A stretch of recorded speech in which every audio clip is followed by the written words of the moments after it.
นะก็ยังมีบางส่วนซึ่งเป็นเป็นชาวต่างชาติก็จะได้มีแสงสว่างหน่อยอันนี้ก็เลยเอาอนุเคราะห์กันไปเนาะในส่วนอย่างอื่นไม่มีเดี๋ยวมีสิมันต้องมีสิเดี๋ยวก่อนนะเขาทำอะไรอีกนะคือบนวัดเนี่ยเขาทำเยอะมากเพราะว่ามีคำสั่งของมหาเถรสมาคมนะครับรวมไปถึงกระทรวงศึกษาธิการในเรื่องของการทำโครงการ5สอนะฮะในเรื่องของระเบียบวินัยของบนวัดนะผมก็ต้องจัดทำทั้งหมดก็ร่วมกันนะร่วมกับพ่อแม่ครูบาอาจารย์แล้วก็เหล่าบรรดาสามเณรบนวัดไฟหินก็เดี๋ยวก็ต้องช่วยกันนะตรงนี้นะครับครับส่วนในส่วนการประชาสัมพันธ์อย่างอื่นตอนนี้ยังไม่มีความคืบหน้านอกจากพัฒนาอย่างเดียวเดินหน้าพัฒนาฮะก็ขอโมทนาสาธุแล้วก็หลายๆท่านถามคำถามมาพอสมควรเลยทีเดียวในส่วนของคำถามต่างๆเนี่ยเดี๋ยวผมก็จะทยอยตอบไม่ว่าจะเป็นในเรื่องของมีการทำการุญยฆาตคืออะไรการุญยฆาตคือการฆ่าตัวตายแต่ฆ่าตัวตายแบบเต็มใจนะฮะคือมันมีในเมืองนอกแล้วถามว่าในประเทศไทยมีไหมมีนะฮะมีแล้วครับแล้วก็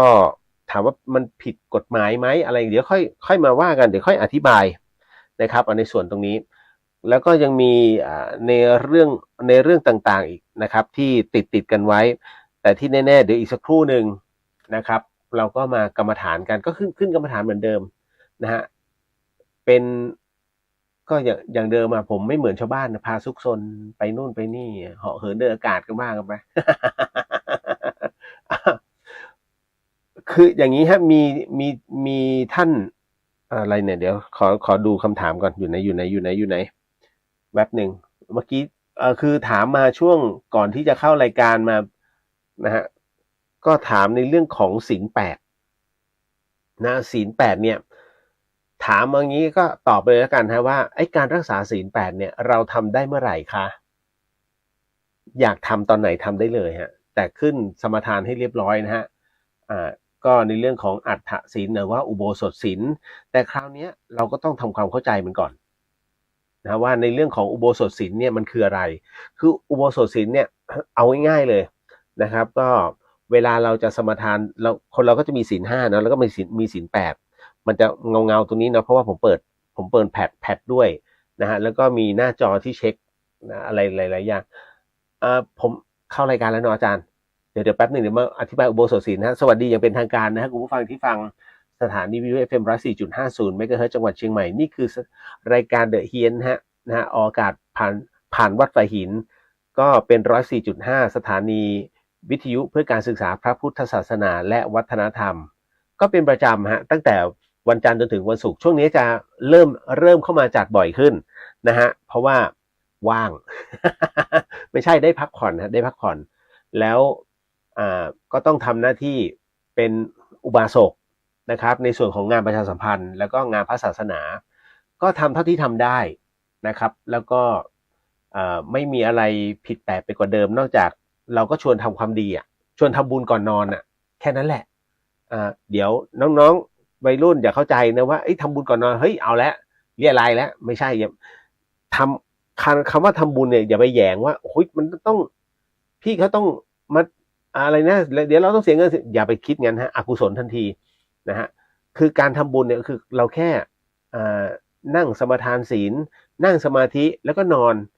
นะครับมันไม่ได้เสียอะไรเลยอย่าไปคิดอะไรเยอะเกินไปหรือว่าเข้าใจว่ามันเข็ดกันอ่ะพอมันเข็ดกันก็หลายๆคนก็ขยาดแล้วไม่จำเป็นฮะนะครับรายการนี้มันมีแต่แจกมีแต่ให้แล้วก็มีแค่ชวนนะฮะเพราะฉะนั้นเราทำไม่ทำขึ้นอยู่กับเราเพราะบอกแล้วพุทธศาสนาเนี่ยไม่ได้บังคับใครนะฮะถ้าอยากจะเจอสิ่งดีๆเอาลองฟังดูก่อนเพราะอย่างน้อยเนี่ยเราก็ไม่ได้ไปชวนเฮ้ยปะเราไปปล้นกันนะปะเราไปฆ่ากันปะเราไปขโมยกันเงี้ยมันไม่ได้ไปชวนทำผิดนะฮะเราชวนทำความดีเพราะฉะนั้นเนี่ยเรายกระดับตัวจิตของเราให้ก้าวข้ามผ่านในสิ่งที่เป็นอกุศลบ้างมันหนีไม่ได้หรอกครับเพราะเราอยู่ในโลกแห่งความเป็นจริงโลกแห่งโลกธรรมนะฮะ เราจะไปตรงไหนก็ตามเนี่ยมันเจอหมดนะฮะไม่ว่าจะอะไรก็แล้วแต่ที่มากระทบใจมันมีทั้งสรรเสริญเรามันมีทั้งนินทาเรานะเรามีทั้งความสุขในขณะเดียวกันผ่านไปไม่ถึง5 นาทีเราอาจจะมีความทุกข์มันสลับสับเปลี่ยนเข้ามานะดังนั้นเนี่ยอย่าไปอะไรมากมายก็วางอุเบกขามันซะนะก็คือไม่ต้องคิดอะไรเราเดินสายกลางไม่ต้องคิดมากใครมาสรรเสริญเยินยอก็เดี๋ยวมันก็กลับไปเป็นเหมือนเดิมนะทุกอย่างคือสามัญหมดฮะนะเราต้องยอมรับตรงนี้ให้ได้เอาเนาะก็สำหรับคุณผู้ฟังทางบ้านฮะตอนนี้ที่ผมกำลังจะบอกก็คือว่าจริงๆเข้ารายการมาได้แป๊บหนึ่งแล้วนะฮะแล้วคราวนี้ก็พูดถึงในเรื่องของคำว่าอุโบสถศีลเพราะว่าเดี๋ยวอีกสักครู่หนึ่งเนี่ยเวลาทำกรรมฐานผมต้องให้สมทานศีล8อันเนื่องมาจากว่ามันมีกำลังมากกว่านะฮะมันมีกำลังมากกว่าศีล5หรือทุศีไม่หรือว่ากัลยาณชนคือมีศีลบ้านไม่มีศีลบ้านคือยังไม่ได้ปฏิญาณนะฮะแค่นั้นเองก็คือเราจะรักษาศีลนะมันคือการสัญญาในจิตแค่นั้นนะฮะคืออย่างนี้ก็ต้องบอกว่าอุโบสถศีลเนี่ยจริงๆเนี่ยถ้าเราอยากจะถือนะครับเมื่อไหร่เราถือได้เลยไม่มีใครห้ามนะฮะในเรื่องของอุโบสถศีลหรือศีล8เพียงแต่ต้องบอกว่าคือการสมทานทั้งหมดทั้งมวลเนี่ยให้รักษาเป็นประจำในวันพระจะดีมากไม่ว่าจะเป็นวันข้างขึ้นหรือว่าข้างแรม8 ค่ำ15 ค่ำได้หมดนะฮะ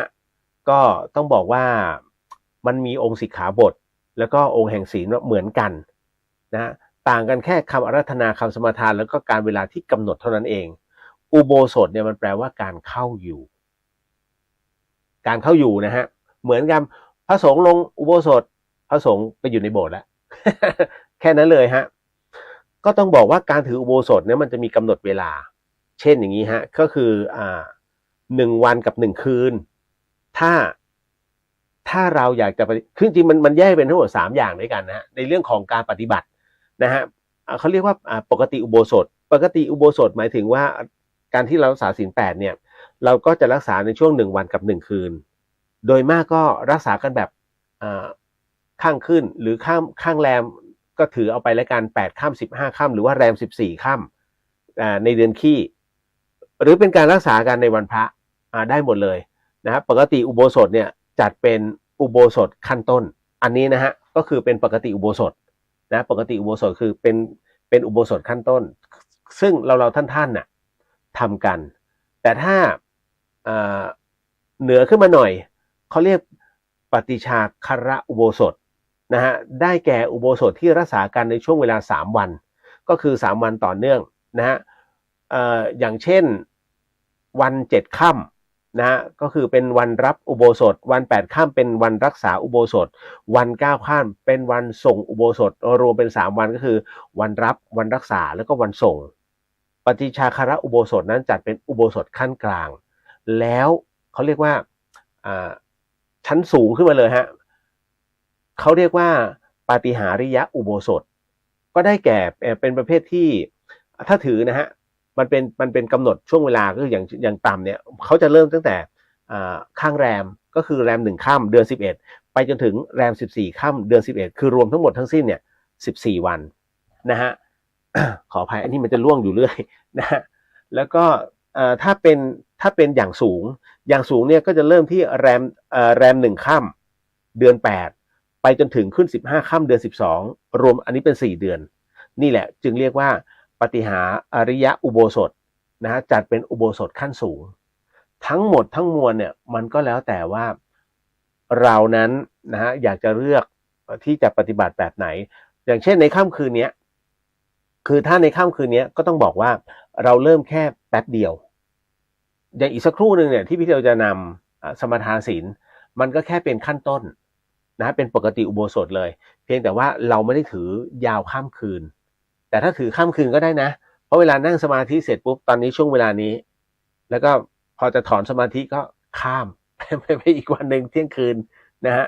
แต่จริงๆแล้วไม่ได้ทางพุทธศาสนาเนี่ย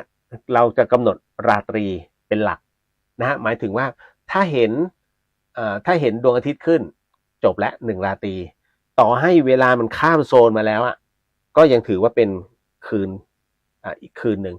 นะฮะเราจะไม่นับเป็นโซนสากลเนาะเอาละ เพราะฉะนั้นเนี่ยเนาะความหมายของมันเอาละก็เดี๋ยวทักทายก่อนนะฮะแล้วก็เราก็ไปเข้าสู่ในช่วงของกรรมฐานกันวันนี้เข้าเร็วหน่อยเพราะว่าอะไรเพราะว่าเวลาผมสมทานเนี่ยสมทานของท่าซุงเนาะนะก็ของพ่อแม่ครูบาอาจารย์นะครับแล้วคราวนี้มันมันยาวแล้วมันข้ามไม่ได้นะฮะคือผมจะถือว่า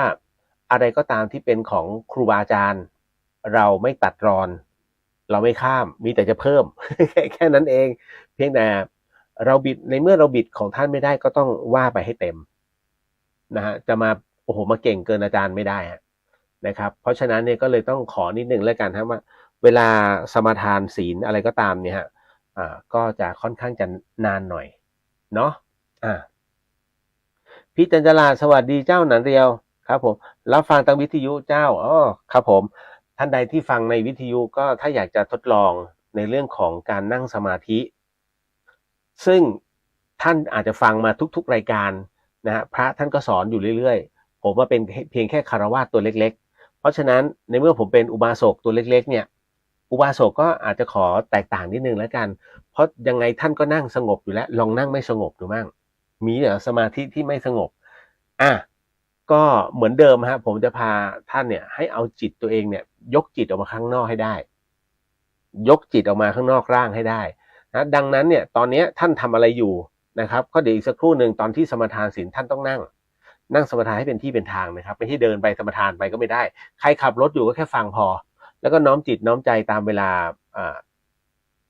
ว่าสมทานข้ออัฏฐศีลหรือว่าศีลอุโบสถศีลนะก็คือศีลทั้ง8ข้อก็น้อมจิตน้อมใจตามส่วนเวลาที่พี่เรียวบรรยายตรงนี้ตรงนู้นตรงนั้นเนี่ยสามารถฟังได้พินิจพิเคราะห์ได้นะครับแต่ไม่ต้องหยุดแล้วก็ทำตามไม่ต้องนะครับเพราะว่าในกรณีที่คนที่ขับรถอยู่เนี่ยบางทีมันไม่สามารถทำได้หรอกมันแค่จะเป็นการพินิจพิเคราะห์ว่าเฮ้ยอันนี้โม้หรือเปล่าเฮ้ยใช่เหรอเราทำสำหรับผู้ที่รับฟังอยู่แล้วก็สามารถ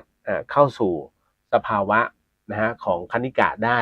ไปจนถึงอุปจาระเบื้องต้นได้วิตกวิจารเริ่มจะหายไปได้แล้วก็จากนั้นก็เงียบไปเลยนะฮะคือมันไม่ได้เงียบสักทีเดียวหรอกเขาเรียกว่าตัวตัวตัวภาวนามันหายมันก็เหลือแต่ตัวรู้ซึ่งเป็นฐานไอ้ตัวรู้นี่เองเนี่ยฮะเมื่อเป็นฐานเสร็จปุ๊บเนี่ยรู้เนี่ยยังอยู่แต่ท้ายที่สุดแล้วเราสามารถดึงขึ้นมาสู่ตัวจิตแล้วเอาจิตเนี่ยส่งออกคราวนี้นะมันจะเป็นสเต็ปค้างตรงกลางเสร็จปุ๊บแล้วก็ค่อยๆลงมาที่ฐานคือตัวรู้นะตอนแรกภาวนาก่อนนะพอภาวนาหายไปเสร็จปุ๊บก็จะไปที่ฐานคือตัวรู้พอตัวรู้เสร็จปุ๊บเนี่ยนะฮะพอเราตามตัวรู้ได้เสร็จปุ๊บเนี่ยฮะคราวนี้มันก็จะเริ่มเข้าสู่คือยังไงก็ตามมันก็เข้ามาสู่ในจิตอยู่แล้วทุกอย่างมันอยู่ในจิตหมดนะฮะแล้วพอจากนั้นเสร็จปุ๊บเนี่ยเดี๋ยวตัวรู้มันจะบอกเองว่าให้รวมที่จิตแล้วจากนั้นจิตก็จะส่งออกไปข้างนอกให้ได้มันจะมีแค่ขั้นตอนแค่นั้นเองฮะแล้วจากนั้นมันจะเกิดเขาเรียกว่าเข้าสู่ในเรื่องของฤทธิ์เข้าสู่ในเรื่องของฤทธิ์เพราะตรงนี้นี่เองเดี๋ยวมันจะไปเป็นคำถามและมันจะเป็นคำตอบของคนที่ถามเอาไว้ในเรื่องของการเอาศพมาฝึกทำได้ไหมผิดไหมเดี๋ยวมาคุยกันแต่ตรงเนี้ยให้ลองทำก่อนนะฮะเราก็ต้องนั่งให้มันดีนะฮะนั่งไม่ต้องไปบีบคั้นตัวเองนะว่าเฮ้ยฉันต้องทำได้ไม่จำเป็นนะฮะเพียงแต่ว่าอย่าให้อะไรมันรบกวนจิตของท่านอย่างวันนี้ท่านไปตากตามอะไรมาเหนื่อยมากน้อยแค่ไหนเครียดมากน้อยแค่ไหนทิ้งมันไปทิ้งไปก่อนเลยฮะให้อยู่กับปัจจุบันแล้วอะไรที่ต้องเป็นแผนที่เราจะต้องทำวันพรุ่งนี้หรืออีกสักพักใหญ่ๆทิ้งไปก่อนขอฉันนั่งสมาธิก่อนเราเคลียร์จิตเราเอาขยะอารมณ์ทิ้งไปถ้าท่านยังมีขยะอารมณ์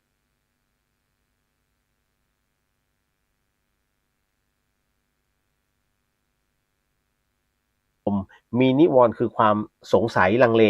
ต่างๆเกิดขึ้นเนี่ยมันก็จะได้แค่ตัวจิตเบาๆ ที่เราสามารถนั่งได้แค่นั้นแต่ถ้าเราอยากไปท่องเที่ยวเพราะถ้าท่านทำอยู่เรื่อยๆท่านทำอยู่เรื่อยๆนะนอกจากเราสามารถกำหนดให้มันนิ่งตามที่ท่านอยากจะให้มันนิ่งได้เราก็สามารถที่จะถอดออกไปให้รับรู้ในสภาวะสิ่งต่างๆเนี่ยที่เราต้องการได้นี่แหละเขาเรียกว่าญาณนะฮะเดี๋ยวอีกสักครู่หนึ่งก็จะนอกจากเดี๋ยวทักทายแล้วก็เรามาพูดคุยกันก่อนเนาะนะคุณผู้ฟังที่ฟังอยู่ทางบ้านก็ลองดูนะฮะเป็นกรรมฐานสายฤทธิ์บอกเลยพูดกันตรงๆสนุกสนานนะฮะไม่ได้บอกให้งมงายคือการไม่มีเหตุผลมารองรับแต่ตรงเนี้ยนะฮะเขาฝึกกันเป็นพันๆคนรับรู้แต่ไม่มีใครคุยถูกไหมเพราะเราไม่คุยแต่ฝึกให้รู้ด้วยตัวเราเองว่าเฮ้ยมันมีเรื่องนี้เหรอแล้วเราทำได้จริงเหรอนะฮะมันมีผู้รู้อะไรมากมายต่างๆคุณสามารถอย่างรู้นะฮะช่วงเวลาในอนาคตได้ไหมได้แต่มันไม่ใช่โอ้ยมันดูเหมือนหมอดูไม่ใช่นะฮะคือตัวจิตมันจะรับรู้ก็แต่เมื่อมีเหตุที่จะต้องให้รู้แต่มันไม่ใช่มาแบบล่วงหน้าเป็นวันๆอันนั้นโม้มันจะรับรู้แค่ในห่วงสักประมาณบางคน1 ชั่วโมงบางคนครึ่งชั่วโมงบางคนก็ภายใน10 นาทีบางคนก็ล่นมาภายใน5 นาทีนี้มันจะเกิดแล้วมันก็เป็นอย่างนั้นจริงๆนะฮะนั่นคือเขาเรียกว่าเนี่ยมันจะเข้าสู่ในห่วงของเขาเรียกว่าปาฏิหาริย์ถูกไหมไอ้ตัวนี้นี่เองเนี่ยง่ายๆเลยฮะเพราะฉะนั้นในสิ่งที่พี่เลียวกำลังจะบอกเนี่ยมันเป็นปาฏิหาริย์ของอุโบสถมันอยู่ในข้อ3เลยนะที่เราสามารถบำเพ็ญมาตั้งนานนะบำเพ็ญมาเป็นเดือนมาเป็นระยะเวลาแล้วมันปรากฏขึ้นเรื่องนี้ไม่ปฏิเสธในเรื่องของพระพุทธแต่จริงๆแล้วเนี่ยท่านไม่อยากให้ไปขนาดนั้นนะท่านให้ก้าวข้ามผ่านแต่พี่เลียวเองเนี่ยเอาไหนๆแล้วเราก็ฝึกมาเยอะแยะลองดูซุกซนเล่นสักวัน2 วันนะฮะเพื่อให้รับรู้ว่าอ๋อฉันก็เคยผ่านเรื่องราวเหล่านี้มาแล้วแต่ในขณะเดียวกันเราก็ต้องถอยกลับมานะเหมือนเดิมให้มันอยู่ในห่วงของสมาธินะฮะเพียงแต่วันนี้นะฮะคือวันอาทิตย์ทั้งอาทิตย์เนี่ยผมสอนให้เอาจิตออกมาข้างนอกหมดเลยแต่จริงๆไม่ได้นะโดนครูบาอาจารย์ตบหัว อันนี้สอนให้ซุกซนเฉยๆลองดูนะฮะว่าเป็นอะไรยังไงเดี๋ยวแป๊บหนึ่งนะขออนุญาตนะครับคุณวิดาสวัสดีครับคุณเรียนสวัสดีครับสอบถามค่ะดวงจิตเราสามารถไปเกิดเป็นต้นไม้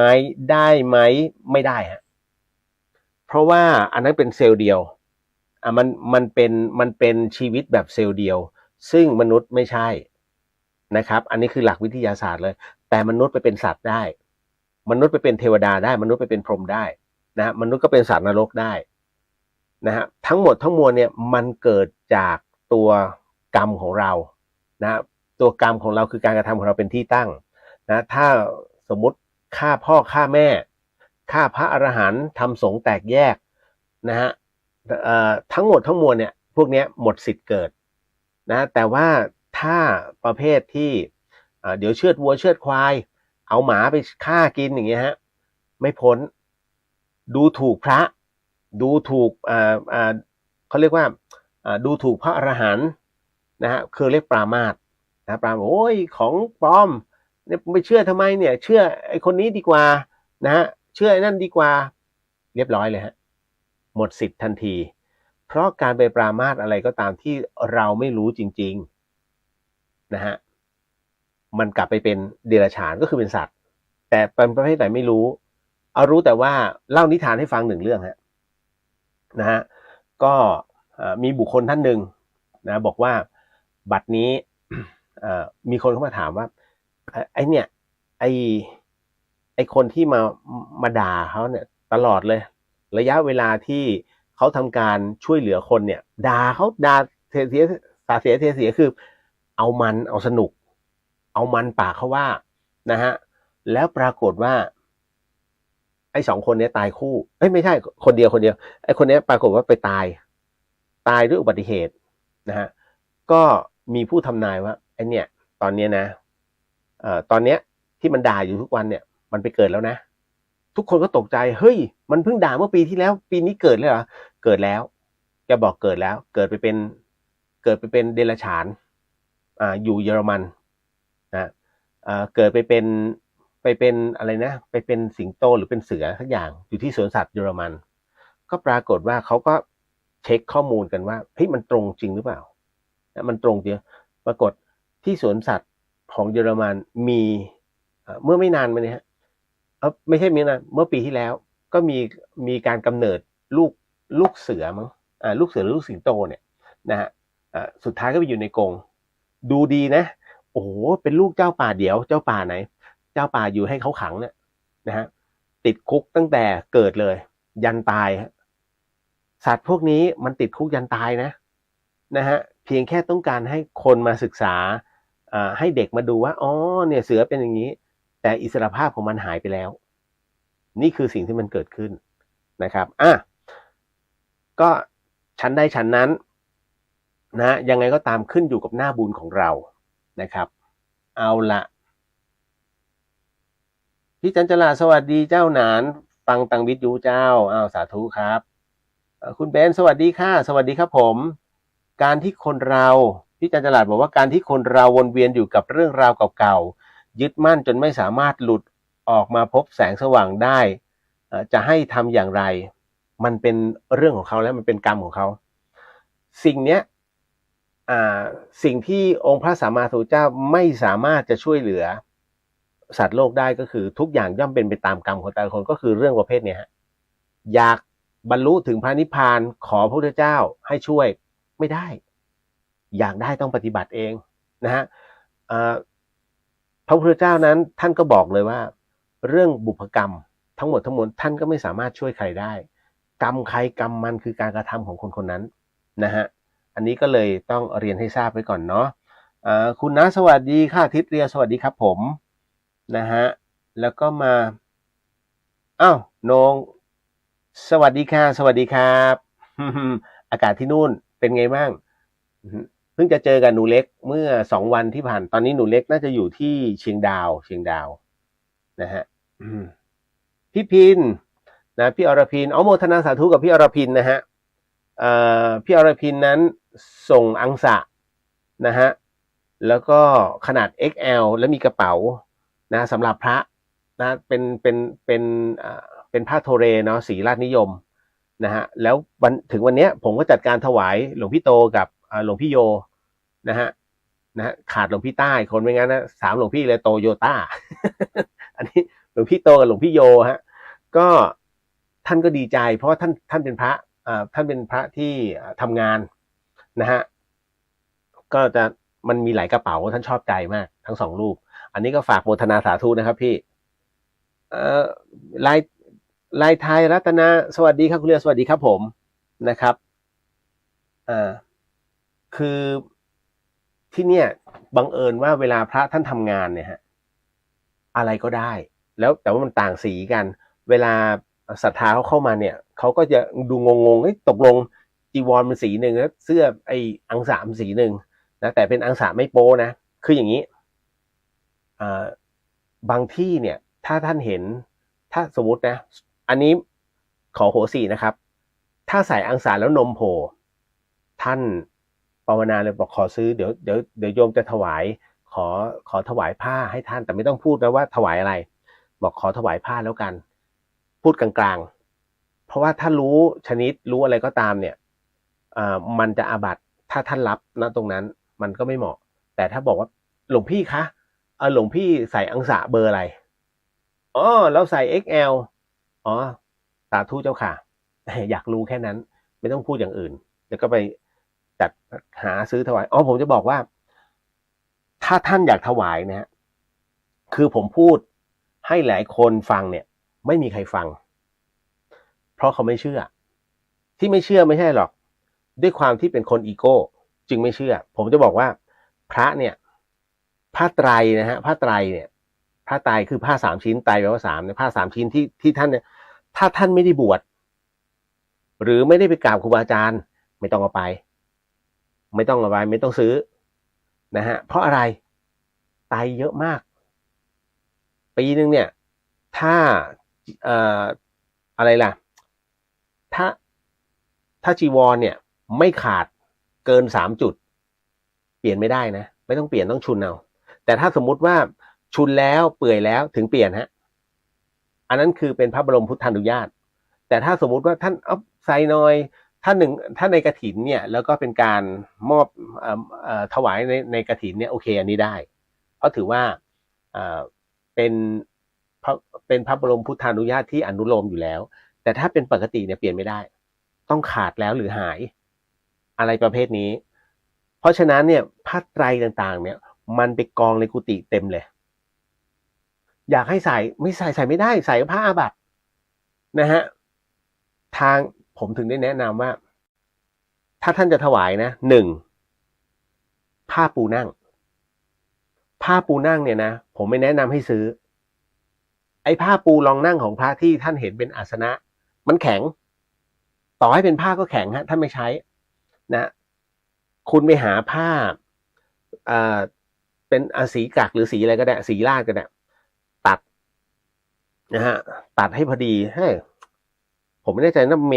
มตรกว่านะฮะหน้าเมตรกว่าลองนั่งดูก็ได้ฮะแล้วก็ให้มันห่างจากตัวประมาณสัก10 เซนรอบตัวเอาตูดเราเป็นที่ตั้งจบนะฮะแล้วก็เย็บปาดมุมให้ตรงนั้นฮะแล้วนำถวายผ้าอ่อนๆนะเพราะผ้าเนี้ยท่านจะใช้ตลอดเวลาผ้าปูนั่งเนี่ย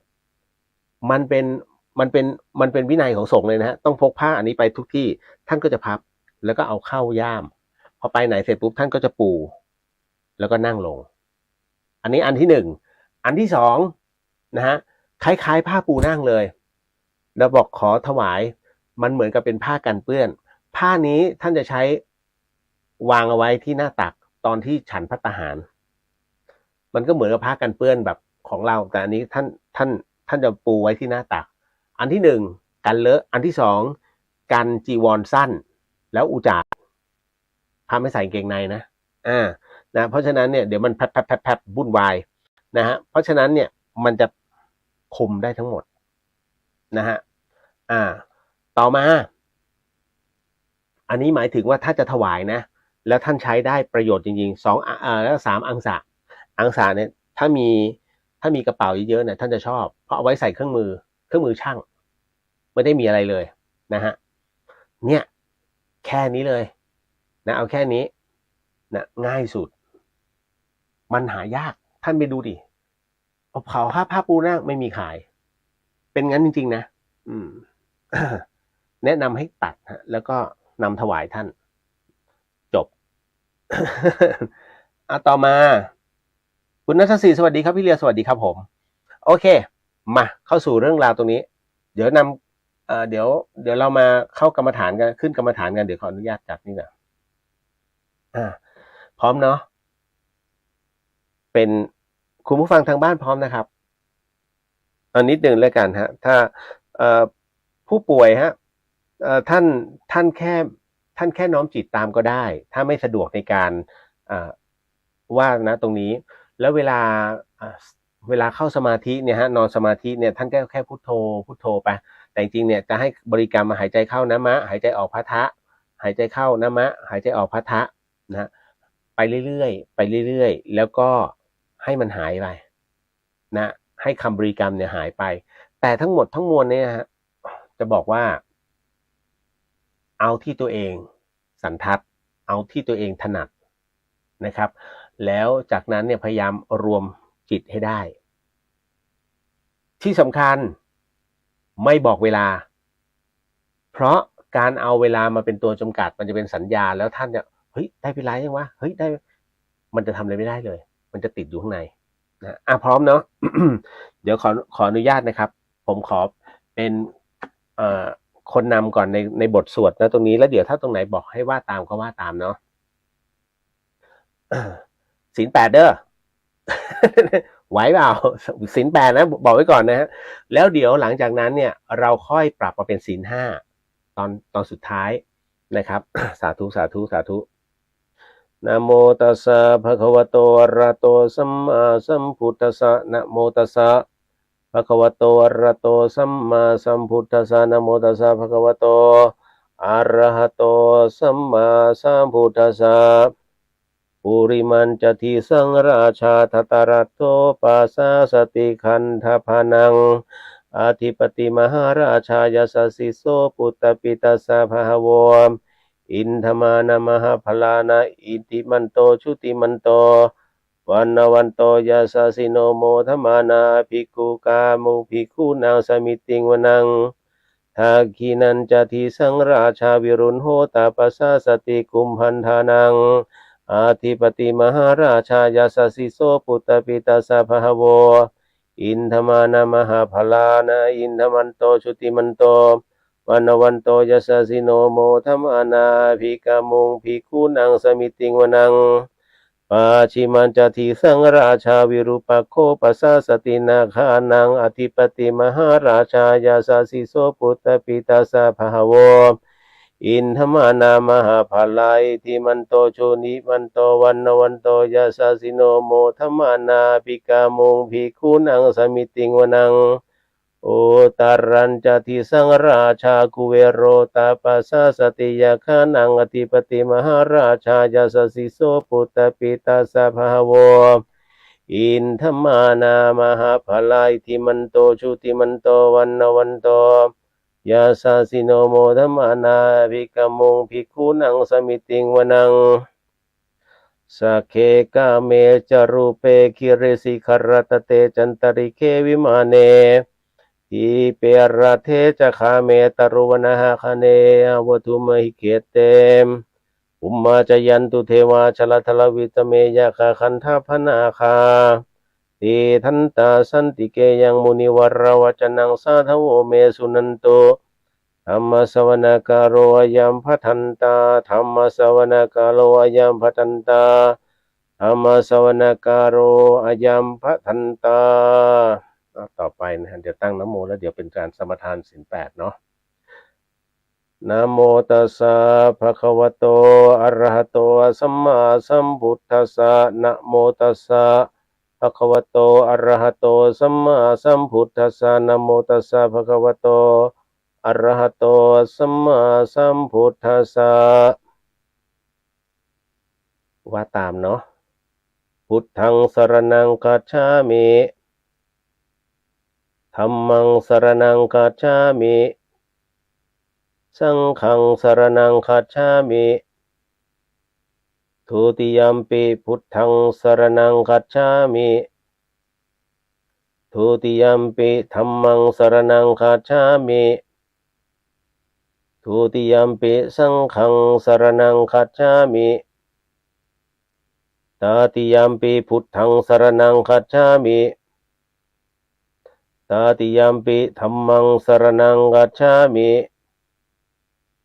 ตติยัมปิสังฆังสรณังคัจฉามิ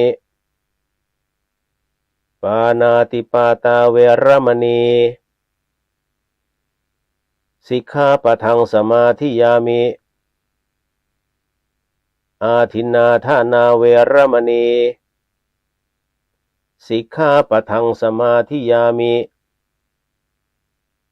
อาพรหมจาริยาเวรมณีสิกขาปะทังสมาธิยามิมุสาวาทาเวรมณีสิกขาปะทังสมาธิยามิสุราเมรยมัชฌะปมาทฐานาเวรมณีสิกขาปะทังสมาธิยามิวิกาลโภชนาเวรมณีสิกขาปะทังสมาธิยามินัจจาคีตาวาทิตาวิสุกทัสสนามาลาคันธะวิเลปนะธารณะมันธนะวิภูสนทานาเวรมณีสิกขาปะทังสมาธิยามิปุ ปุจจาสยนะมหาสยนาเวรมณีสิกขาปะทังสมาธิยามิอิมานิอัฏฐสิกขาปทานิสีเลนะสุขติงยันติสีเลนะโภคสัมปทาสีเลนะนิพุติงยันติตาสมานสีลังวิโสทะเยต่อไปเป็นการขึ้นกรรมฐานนะฮะเดี๋ยวผมจะนำ ขึ้นนะโมก่อนแล้วก็จากนั้นจะเป็นการสมาทานขับพระกรรมฐานเนาะสาธุสาธุสาธุ นะโมตัสสะภะคะวะโตอะระหะโตสัมมาสัมพุทธัสสะนะโมตัสสะภะคะวะโตอะระหะโตสัมมาสัมพุทธัสสะนะโมตัสสะภะคะวะโตอะระหะโตสัมมาสัมพุทธัสสะว่าตามเนาะอิมาหังภคะวาอัตตภาวังตุมหากังปริจัชชามิข้าแต่สมเด็จพระผู้มีพระภาคเจ้าผู้เจริญข้าพเจ้าทั้งหลายขอมอบกายถวายชีวิตแด่องค์สมเด็จพระสัมมาสัมพุทธเจ้าข้าพระพุทธเจ้าทั้งหลายขออาราธนาบารมีพระพุทธเจ้าทุกๆพระองค์พระปัจเจกพุทธเจ้าทุกๆพระองค์พระธรรมและพระอริยสงฆ์ทั้งหลาย ครูบาอาจารย์ทั้งหลายสืบกันมามีหลวงพ่อปานวัดบางนมโคและหลวงพ่อพระราชพรหมยานวัดท่าซุงเป็นที่สุดขอได้โปรดยกจิตของข้าพเจ้าขึ้นสู่ภาวะพระกรรมฐานทั้ง40ทัศพระปิติทั้ง5และวิปัสสนาญาณทั้ง9ขอพระกรรมฐานทั้ง40ทัศพระปิติทั้ง5 และวิปัสสนาญาณทั้ง9จงมาบังเกิดปรากฏในกายทวารในวจีทวารในมโนทวารของข้าพระพุทธเจ้าณกาลบัดเดี๋ยวนี้เถิดขอได้โปรดยกจิตของข้าพเจ้าขึ้นสู่ภาวะแห่งเมฆจิตสามารถกำหนดจิตรู้ภาวะการต่างๆทั้งเหตุผลอดีตอนาคต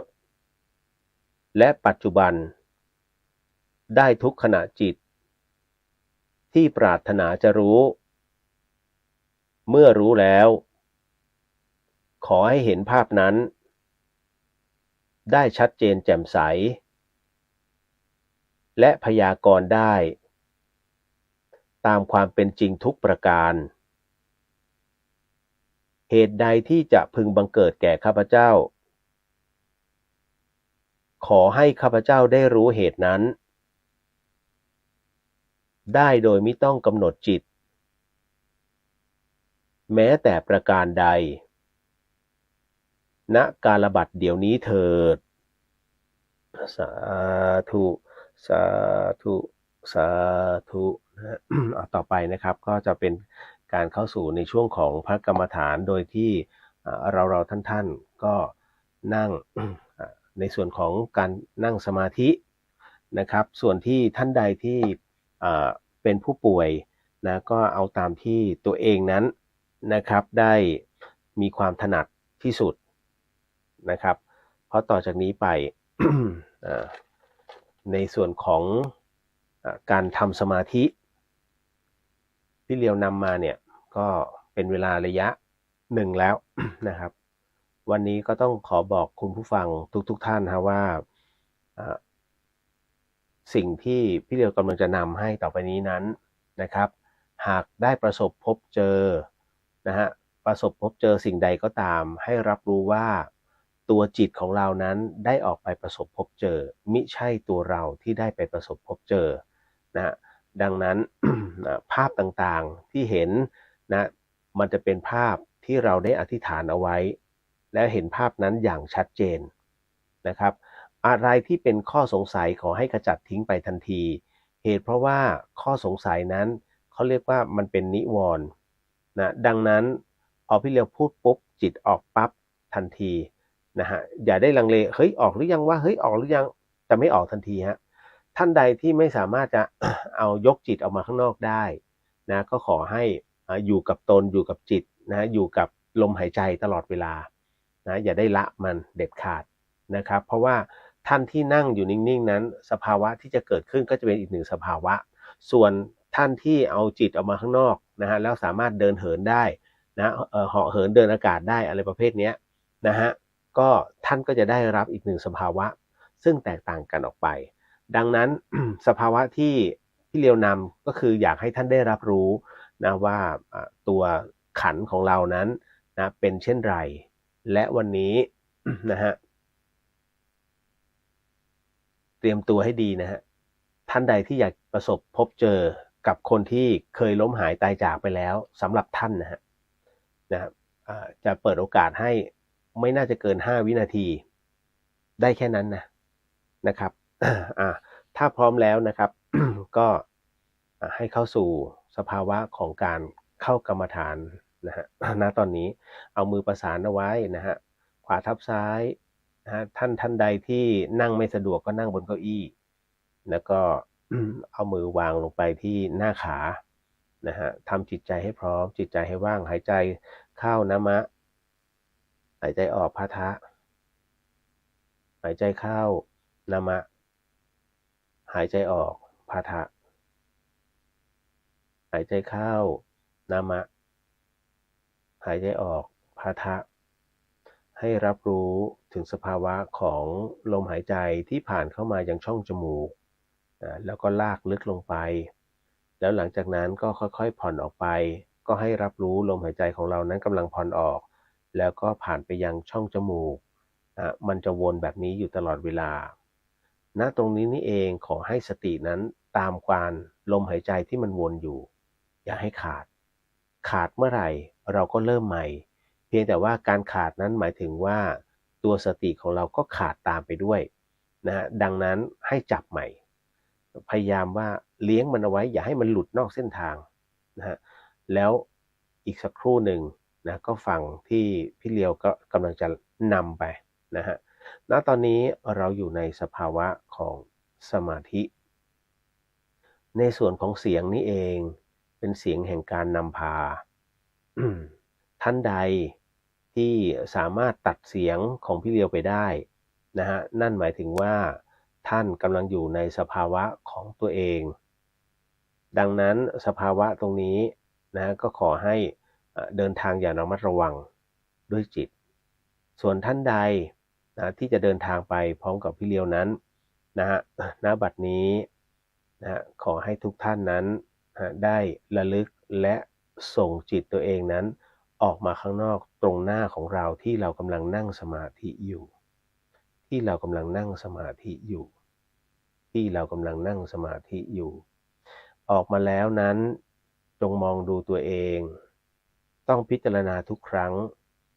พิจารณาตัวเราทุกครั้งทุกวันในการออกจากสมาธิณตรงนี้ตัวจิตของเราได้เห็นแล้วว่า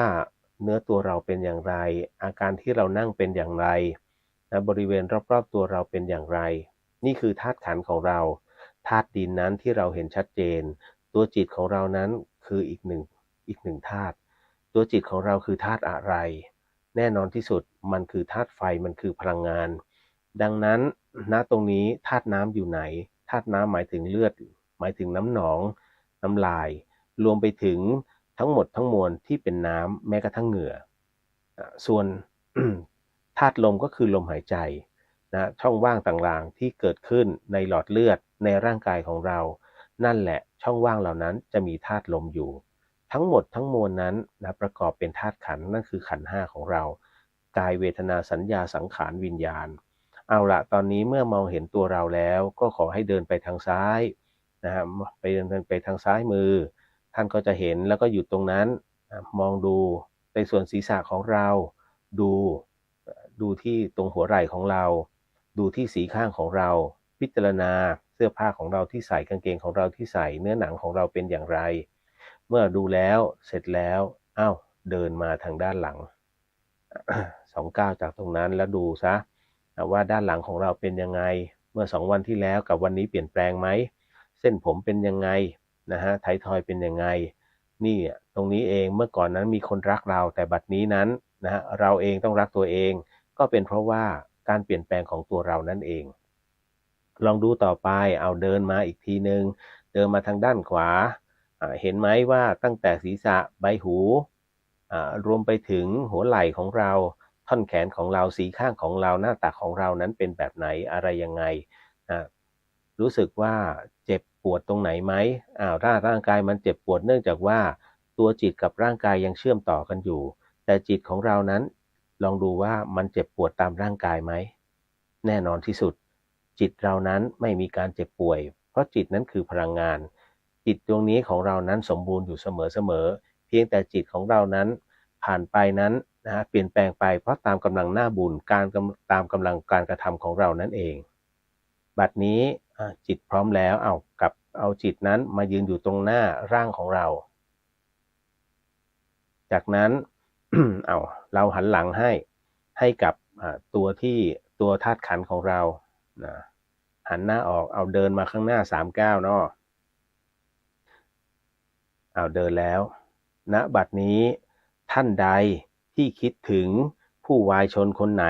คนที่เราอยากเจอซึ่งเป็นญาติของเราเป็นมิตรสหายของเราที่ล่วงลับไปแล้วณบัดนี้หากท่านต้องการพบเจอก็ขอให้ได้เจอถ้ายังไม่ได้ไปเกิดพระพุทธเจ้าข้าณบัดนี้ภาพคนที่เราอยากเจอนั้นได้ปรากฏขึ้นแล้ว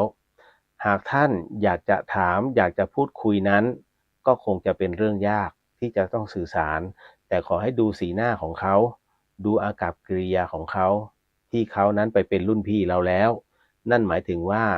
ท่านเหล่านั้นได้ละสังขารไปแล้วบัดนี้ภาพเขายังคงเหมือนเดิมไหมถ้ายังคงเหมือนเดิมก็ให้รับรู้ไว้ว่านั่นคือตัวบุญของเขาที่เขายังมีอยู่แต่หากท่านใดนั้นดูแล้วยังไม่เจอนั่นหมายถึงว่าตัวจิตของเขานั้นได้ถึงเวลาที่จะต้องเปลี่ยนภพแล้วการเปลี่ยนภพของดวงจิตนั้นหมายถึงว่าอาจจะต้องไปเกิดหรือว่าอาจจะต้องมีภารกิจต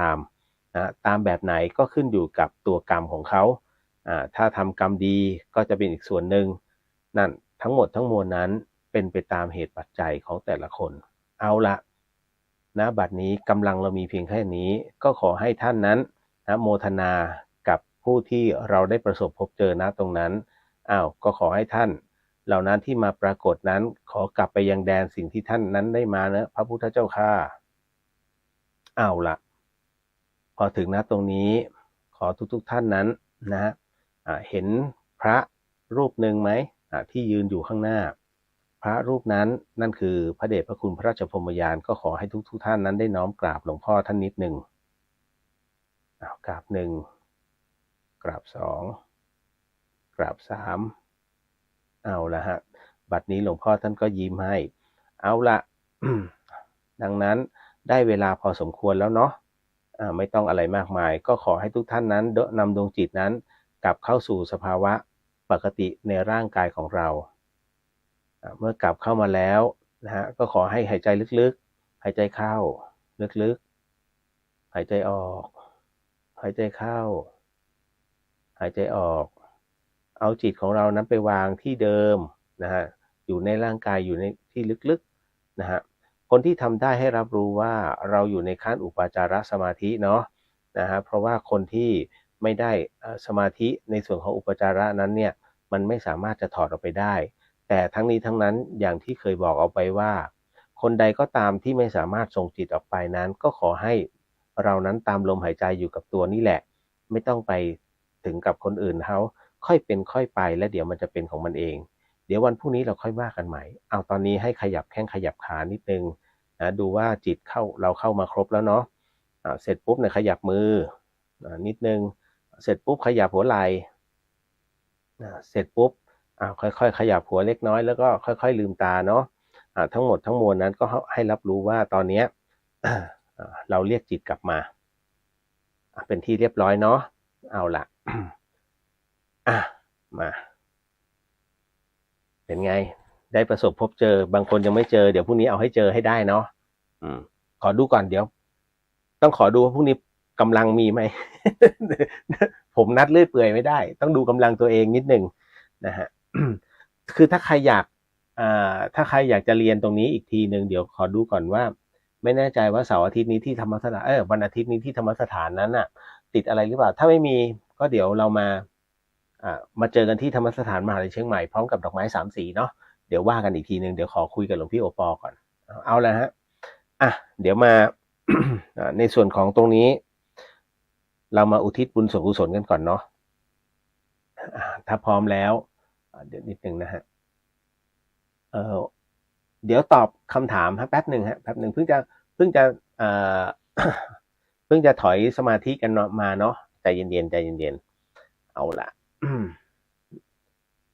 พร้อมพนมมือ เดี๋ยวตั้งนะโมก่อนนะฮะเดี๋ยวให้พี่เลียวจบนะโม3จบก่อนแล้วก็ท่านก็ว่านะโมตามนะเพราะนี้เป็นการบทแผ่เมตตาสาธุสาธุสาธุนะโมตัสสะภะคะวะโตอะระหะโตสัมมาสัมพุทธัสสะ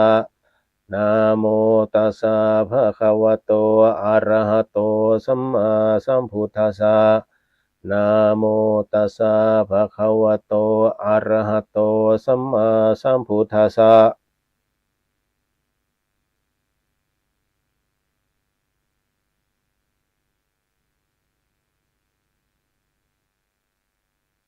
ว่าตามเนาะอิทังปุญญพลังผลบุญใดที่ข้าพเจ้าทั้งหลายได้บำเพ็ญมาแล้วณโอกาสนี้ข้าพเจ้าทั้งหลายขออุทิศส่วนกุศลนี้ให้แก่เจ้ากรรมนายเวรทั้งหลายที่เคยล่วงเกินมาแล้วตั้งแต่ชาติก่อนก็ดีชาตินี้ก็ดีขอให้เจ้ากรรมนายเวรทั้งหลายจงอนุโมทนาส่วนกุศลนี้และจงขออโหสิกรรมให้แก่ข้าพเจ้าตั้งแต่วันนี้ตราบเข้าสู่พระนิพพานและข้าพระพุทธเจ้าทั้งหลายขออุทิศส่วนกุศลนี้ให้แก่เทพเจ้าทั้งหลายที่ปกปักรักษาตัวข้าพเจ้าและเทพเจ้าทั้งหลายทั่วสากลพิภพและพญายมราชขอให้เทพเจ้าทั้งหลายและพญายมราชจงอนุโมทนาส่วนกุศลนี้และขอจงเป็นสักขีพยานในการบำเพ็ญกุศลของข้าพเจ้าทั้งหลายในครั้งนี้ด้วยเถิดและข้าพเจ้าทั้งหลายขออุทิศส่วนกุศลนี้ให้แก่ท่านทั้งหลายที่ล่วงลับไปแล้วที่เสวยความสุขอยู่ก็ดีเป็นญาติก็ดีมิใช่ญาติก็ดีขอให้ท่านทั้งหลายจงอนุโมทนาส่วนกุศลนี้ พึงได้รับประโยชน์และความสุขเช่นเดียวกับข้าพเจ้าจะพึงได้รับณกาลบัดเดี๋ยวนี้เทินผลและบุญใดที่ข้าพเจ้าทั้งหลายได้บำเพ็ญมาแล้วณโอกาสนี้ขอผลบุญนี้จงเป็นปัจจัยให้ข้าพเจ้าได้เข้าถึงซึ่งพระนิพพานในชาติปัจจุบันนี้เทินสาธุสาธุสาธุเรียบร้อยแล้วเนาะเดี๋ยวสักครู่หนึ่งเดี๋ยวถอยศีลก่อนเนาะ เดี๋ยวจะลืมเมื่อกี้เราศีล8นะฮะตอนนี้เดี๋ยวเราจะถอยศีลกันให้เป็นศีล5นะฮะเดี๋ยว ก็ท่านใดที่จะถอยศีลก็ไปพร้อมๆกันแล้วเดี๋ยวก็รวดยาวให้พอเลยทีเดียวสำหรับผู้ที่ต้องพักผ่อนนะฮะก็เห็นไหมเราถือศีลกันข้ามวันแล้ว เที่ยงคืนนะสาธุสาธุสาธุนะโมตัสสะภะคะวะโตอะระหะโตสัมมาสัมพุทธัสสะนะโมตัสสะภะคะวะโตอะระหะโตสัมมาสัมพุทธัสสะนะโมตัสสะภะคะวะโตอะระหะโตสัมมาสัมพุทธัสสะว่าตามเนาะพุทโธธัมโมสังโฆศีลข้อ1ไม่ฆ่าสัตว์ศีลข้อ2ไม่ลักทรัพย์ศีลข้อ3ไม่ประพฤติผิดในกามศีลข้อ4ไม่พูดเท็จศีลข้อ5ไม่ดื่มสุราและของมึนเมาบัดนี้ข้าพเจ้าตั้งใจรักษาศีลแล้วบัดนี้ข้าพเจ้าคือผู้มีศีลข้าพเจ้าผู้มีศีลละอายต่อการทำความชั่วกลัวต่อผลของบาปกรรมข้าพเจ้าผู้มีศีลมีหิริโอตตัปปะมีกายเป็นมนุษย์มีใจเป็นเทวดาเป็นมนุษย์เทโวผู้เข้าถึงความเป็นสหายกับเหล่าเทวดาทั้งหลายณบัดนี้ข้าพเจ้าทั้งหลายขออดโทษลดกรรมที่ข้าพเจ้าได้ประมาทพลาดพลั้งในช่วงวันนี้ลงในฉับพลันและขอให้กรรมดีที่ข้าพเจ้าหรือเหล่ากัลยาณมิตรได้ทำไว้นั้นขอจงมาแทรกส่งผลบุญนี้ให้ข้าพเจ้าได้มีความสุขและประสบผลสำเร็จตลอดไปเทินสาธุสาธุสาธุอนุโมทามิเอารับพรเด้อ สัพพพุทธานุภาเวนะสัพพธัมมานุภาเวนะสัพพสังฆานุภาเวนะพุทธรัตนังธรรมรัตนังสังฆรัตนังตินังรัตนานังอานุภาเวนะจตุรสีติสหัสธรรมขันธานุภาเวนะปิตกัตยานุภาเวนะจินสาวกานุภาเวนะสัพเพเตโรคาสัพเพเตพยาสัพเพเตอันตรายาสัพเพเตอุปัฏฐวาสัพเพเตทุนนิมิตาสัพเพเตอวมังคราวินาสันตุอายุวัฒโกธนวัฒโกสิริวัฒโกยศวัฒโกพลวัฒโกวรรณวัฒโกสุขวัฒโกโหตุสัพพทาทุกขโรคพยาเวราโสกาสตุจุปัฏฐวาเนการตรายาปิวินะสันตุจเตชะสาชัยสิทธิทนังลาพังสุทธิภคยังสุขังพลังสิริอายุจวันโนจะโพคังวุฒิจะยสวาสัตวัสสาจะอายุจะชีวสิทธิพระวันตุเตสาธุสาธุสาธุเรียบร้อยเนาะท่านใดที่อยากจะง่วงเหงาหอนอนได้เลย นะฮะ มีผีไหมโอ้น้องมันชื่อเดอะเฮียนมีก็ได้อ่ะไหนๆก็ไหนๆใช่ไหมในถามเรื่องผีก็เล่าผีก่อนเดี๋ยวนะอันนี้ที่ท่านถามไว้ตอบไว้อ่าเดี๋ยวนะอ๋อคุณผู้ฟังไหนๆก็ไหนๆนี่คือรายการเดอะเฮียนมีผู้ถามมานะฮะก็เป็นเรื่องราวเรื่องเล่าแหละสิ่งที่คุณผู้ฟังกำลังจะได้ยินได้ฟังต่อไปนี้นั้นนะฟังหูไว้หูนะฮะก็ใช้วิจารณญาณในการรับฟังเรื่องราวที่น้องคนนี้เขาส่งมาให้นะบอกพี่เลียวคะหนูไปนอนบ้านเพื่อนแล้วไปเจอหม่อนแกมานั่งข้างเตียงหนูแล้วแกมาถามหนูว่าหนูเป็นใครหนูเลยบอกว่าเป็นเพื่อนกิ๊กนะฮะเพื่อนน้องเขาชื่อกิ๊กนะน้องคนนี้ไปนอนบ้านกิ๊กและแกก็พยักหน้ายิ้มให้จากนั้นแกก็เดินออกไปพอรุ่งเช้าตอนกินข้าวน้องเขาบอกว่าเมื่อคืนหม่อนมานั่งข้างเตียงหนูเลยถามว่าหนูหม่อนถามแกถามหนูว่าเดี๋ยวนะหนูเลยถามว่าอ๋อน้องเขาบอกงี้ว่าเมื่อคืนน่ะหม่อนมานอนข้างเตียงหม่อนก็น่าจะเป็นทวดเนาะใช่ไหมแปลว่าทวดนะหนูก็เลยถามเพื่อนนะกับพ่อกับแม่นะกับของเพื่อนเนี่ยว่าหม่อนนะแกนอนห้องไหนเท่านั้นแหละทุกคนวางช้อนกึบ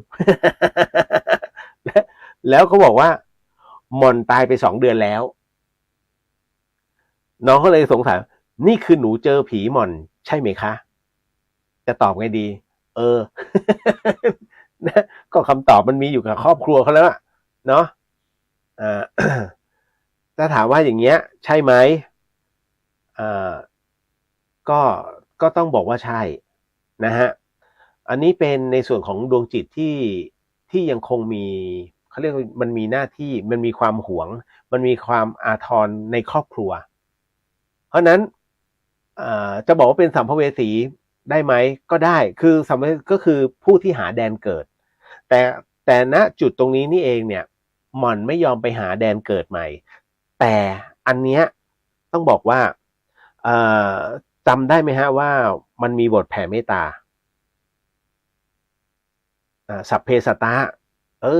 นั่นแหละบทนั้นเลยนะครับ เพราะฉะนั้นทั้งทั้งตรงเนี้ยมันจะมีอยู่อันหนึ่งจำได้ไหมที่พี่เลียวจะให้พูดเสมอว่าที่เกิดเป็นชลาภุชะที่เกิดเป็นอันทชะที่เกิดเป็นสังเสทชะที่เกิดเป็นโอปปาติกะฮะหม่อนกำลังเป็นโอปปาติกะคือประเภทผุดกำเนิดเกิดขึ้นมาเลยโดยที่ไม่ต้องไม่ต้องมาอาศัยพวกสิ่งอื่นๆไม่ว่าจะเป็นในไข่นะหรือว่าจะเป็นในที่ชื้นแฉะทั้งหลายพวกอะมีบาพวกอะไรพวกนี้นะฮะเพราะฉะนั้นในส่วนของนี้โอปปาติกะมันจะมีพวกนี้คือตายปุ๊บเกิดเลยไม่ต้องไปฝากท้องที่ใครรู้ไหมพวกไหนนี่ไงพวกสัมภเวสีพวกอันนี้เขาเรียกสัมภเวสีพวกหาแดนเกิดหมายถึงว่าตายปุ๊บเกิดปั๊บก็คือพวกเทวดาพวกเทวดาซึ่งพระเจ้าท่านไม่ได้ปฏิเสธนะเรื่องเทวดานะฮะแม้แต่เห็นไหมก็ในส่วนของพระอินทร์พระอินทร์ยังเห็นว่าท่านโอ้โหบำเพ็ญทุกขกิริยามาไม่น่าจะคืบหน้าได้ก็เลยจำแรงแปลงร่างมาและเล่นพิณ3 สายไงของไทยจะมีซอ3 สายแต่อินเดียมีพิณ3 สายพิณหนึ่งตึงเกินไปพิณหนึ่งหย่อนเกินไปอีกเส้นหนึ่งเสียงเพราะมากนั่นคือมัชฌิมาปฏิปทาการเดินสายกลางนั่นเอง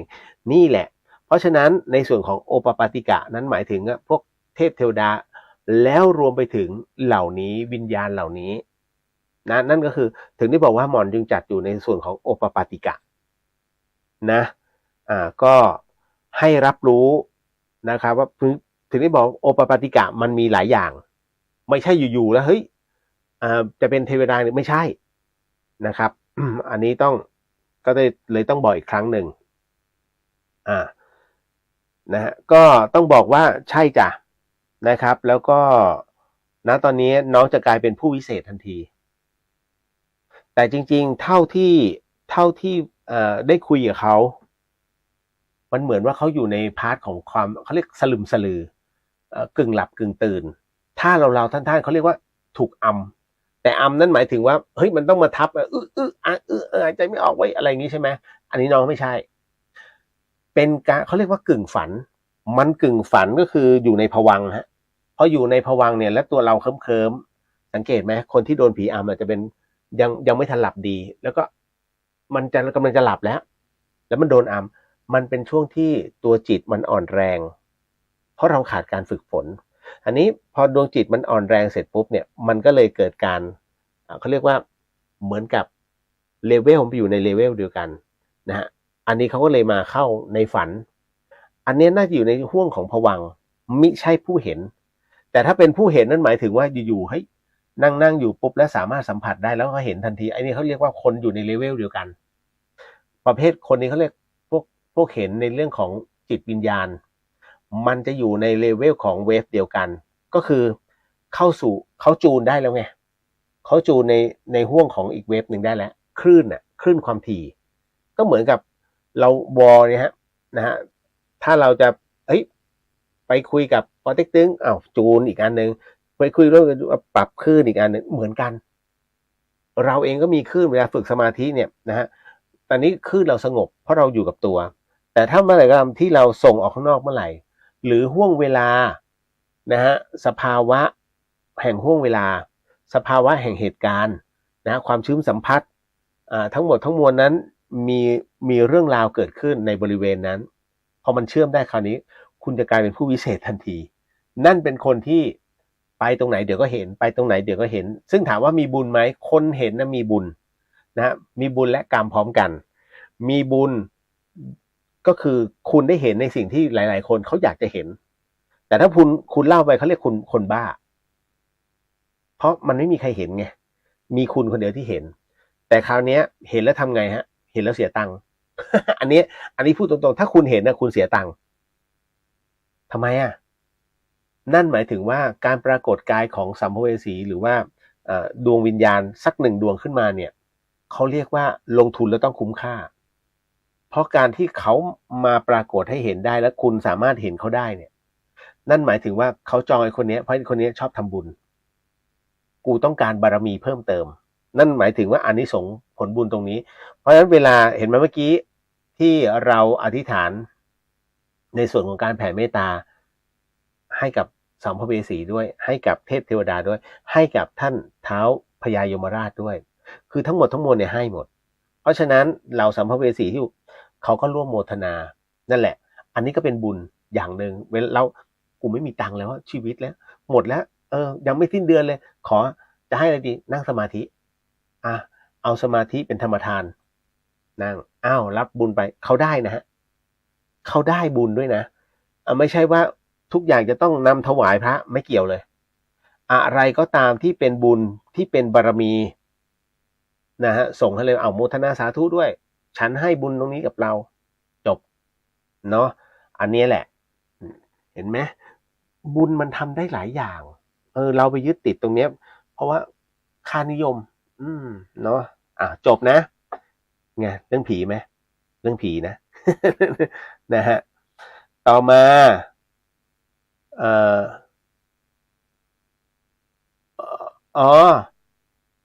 หน้าต่างยังไม่จบฮะยังไม่จบใจเย็นๆใจเย็นๆเดี๋ยวรอเข้ามาติดก่อนนะหน้าต่างอุโบสถวันเสาร์ผมเปิดรับอีกรอบนึงเพราะปัจจัยไม่พอหรอกนะฮะโอ้โหทำ10 บานแกะสลัก นะฮะเพิ่งได้60,000นะฮะจาก150,000คือแค่ไหนก็คือแค่นั้นแหละนะ150,000 150,500 บาทนะก็ให้มันจบแล้วตรงนี้10 บานใช้ว่า10 คู่ดีกว่านะ10 คู่พระเป็น LGBTQ บวชได้ด้วยหรือคะถมถืด ถมถืดใช้คำว่าถมถืดนะฮะก็ต้องบอกว่าในส่วนของพระที่เป็น LGBTQ เนี่ย อันนี้ต้องบอกก่อนนะไม่ใช่ว่าเพิ่งจะมามีนะฮะคุณผู้ฟังท่านที่เป็น LGBTQ เนี่ยมีมาแต่ไหนแต่ไรแล้วมีมาแต่ไหนแต่ไรแล้วฮะเพราะว่าอันเนี้ยท่านมันเป็นที่ฮอร์โมนและมันไม่สามารถจะปรับได้แต่ต้องบอกว่าเมื่อเข้ามาบวชแล้วเนี่ยท่านปฏิบัติแบบไหนไอ้ที่เป็นข่าวๆอันเนี้ยน่าตกแต่ที่มีตั้งใจประพฤติตามพระวินัยแล้วก็ตั้งใจศึกษาพระธรรมคำสั่งสอนแล้วเป็นพระอรหันต์ก็มีดังนั้นเนี่ยถึงได้บอกว่าเฮ้ยอย่าไปปรามาสแม้จะเป็นอะไรก็ตามเห็นไหมไม่จะเป็นภิกษุณีไม่จะเป็นแม่ชีก็คืออุบาสกอุบาสิกาบรรลุธรรมได้หมดฮะเพียงแต่ขั้นไหนและประพฤติอย่างไรแล้วก็เขาเรียกว่าอ่อนข้อต่อมารหรือเปล่าอะไรคือมารนะฮะโลภโกรธหลงไงโลภะโทสะโมหะไอ้เนี่ยตัวดีนะฮะท่านไปตรงไหนอยากได้จังนะฮะเพราะฉะนั้นท่านจึงจัดว่าสตรีนั้นจะเป็นผู้ที่ไวต่อกามคำว่ากามในที่นี้เนี่ยไม่ใช่สภาวะของกามารมณ์หรือว่ากามราคะไม่ใช่นะกามในที่นี้หมายถึงว่าความอยากการอยากได้อยากมีอยากเป็นเจอเซลล์เจอป้ายเซลล์ปุ๊บวิ่งหาเจอน้ำหอมอยากได้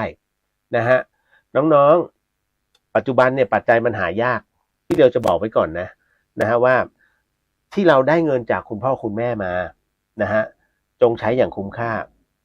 สิ่งหนึ่งที่ไม่อยากให้ซื้อคือน้ำหอมนั่นหมายถึงว่าการซื้อน้ำหอมเหมือนซื้อประทัดเอาเงินไปเอาประทัดมาแล้วจุดปุ้งจบแล้ว ต้องการฟังเสียงมันเสียงดังๆสะใจสนุกสนานแต่ตังค์หมดแล้วน้ำหอมเช่นกันฮะท่านฉีดแฟดเดินออกไปแป๊บเดียวหมดแล้วกินหมดฉีดใหม่แฟดเดินไปแป๊บเดียวหมดมันได้ไม่เท่าไหร่ฮะนะฮะหอมธรรมชาติดีกว่านะครับดังนั้นเนี่ยไอ้ประเภทนี้ถึงได้บอกว่ามันเป็นสินค้าฟุ่มเฟือยแล้วปัจจัยมันหายากเห็นใจผู้ปกครองนิดนึงเนาะนะฮะเอาถือว่าลองพิจารณาดูเพราะผมถือว่าน้องๆที่ฟังรายการเดอะเฮียนเนี่ยเป็นผู้ที่เรียกว่าทั้งเก่งและรู้จักพิจารณานะฮะไม่สุ่มเสี่ยงนะเป็นผู้ไม่ประมาทนะครับต่อมาอันนี้พระที่เป็น LGBTQ บวชได้นะฮะบวชได้จริงๆบวชได้แต่ว่าต้องดูว่าท่านประพฤติปฏิบัติแบบไหนเพราะบางทีเนี่ยบางคนไปเจอไอ้ประเภทที่นะที่เป็นข่าวกันอันนี้ก็พยายามหลีกเลี่ยงตัวจิตจะฟ้องเองเพราะพระพวกเนี้ยคิดว่ามัดใจโยมได้มัดใจได้แต่ครั้งเดียว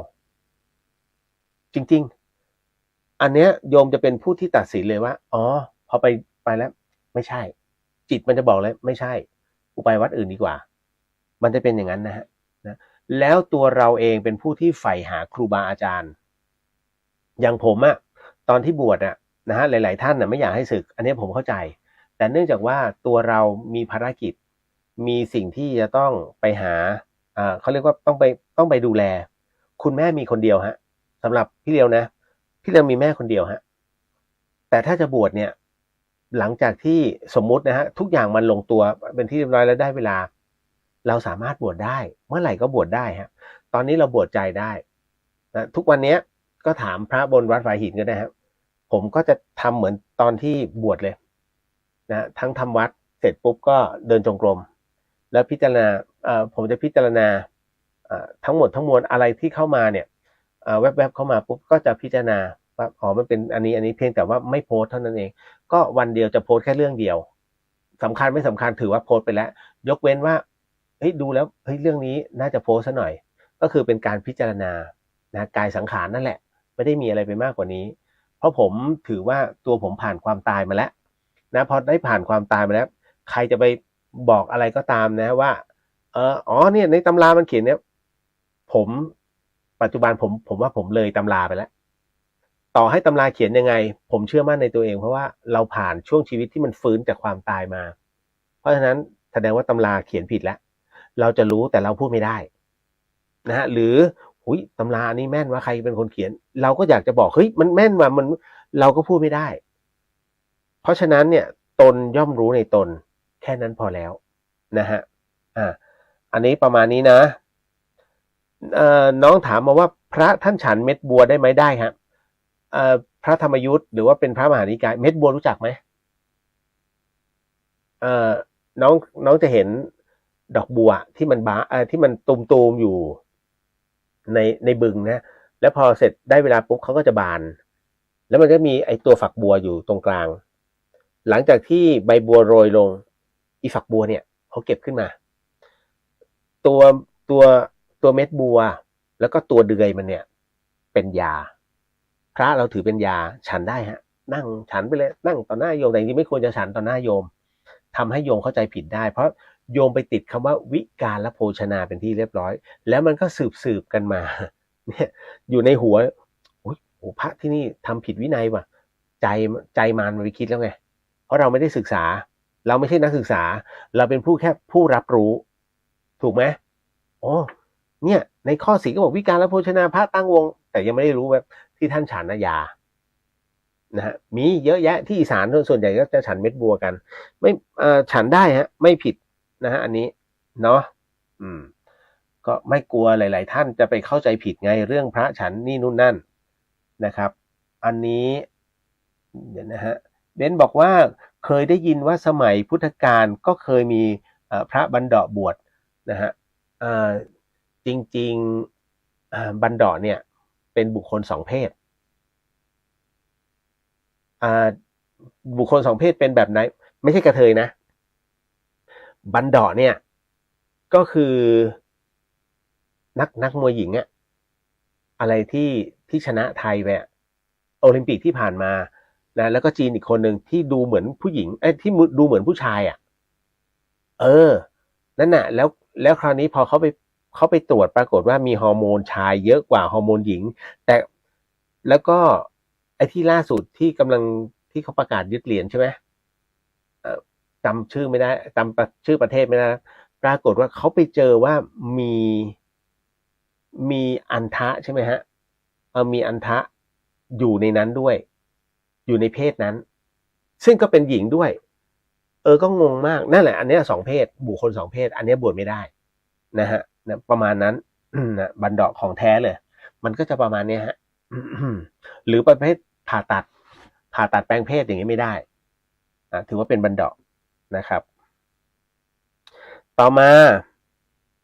กรรมชาติก่อนกับกรรมชาตินี้ส่งผลรวมกันได้ไหมคะแล้วคำว่าปิดอบายภูมิคืออะไรโอ้โหกรรมชาตินี้กับกรรมชาติก่อนรวมกันได้ไหมเราก็ไม่ใช่ผู้ที่ไปโอ้โห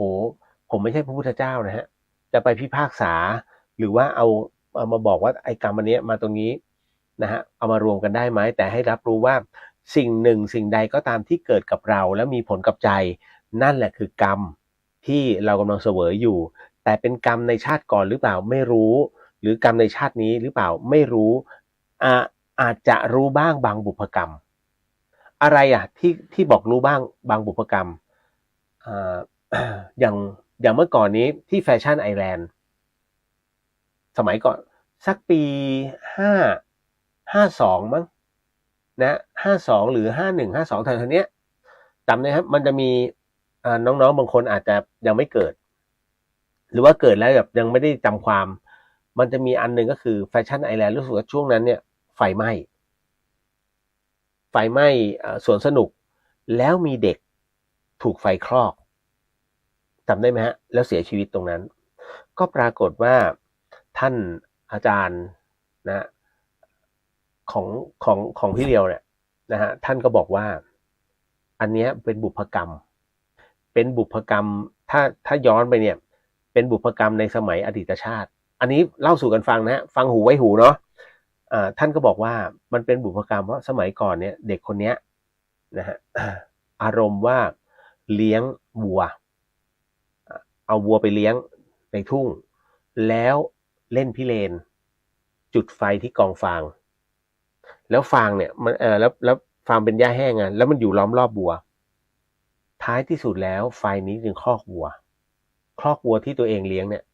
นะตาย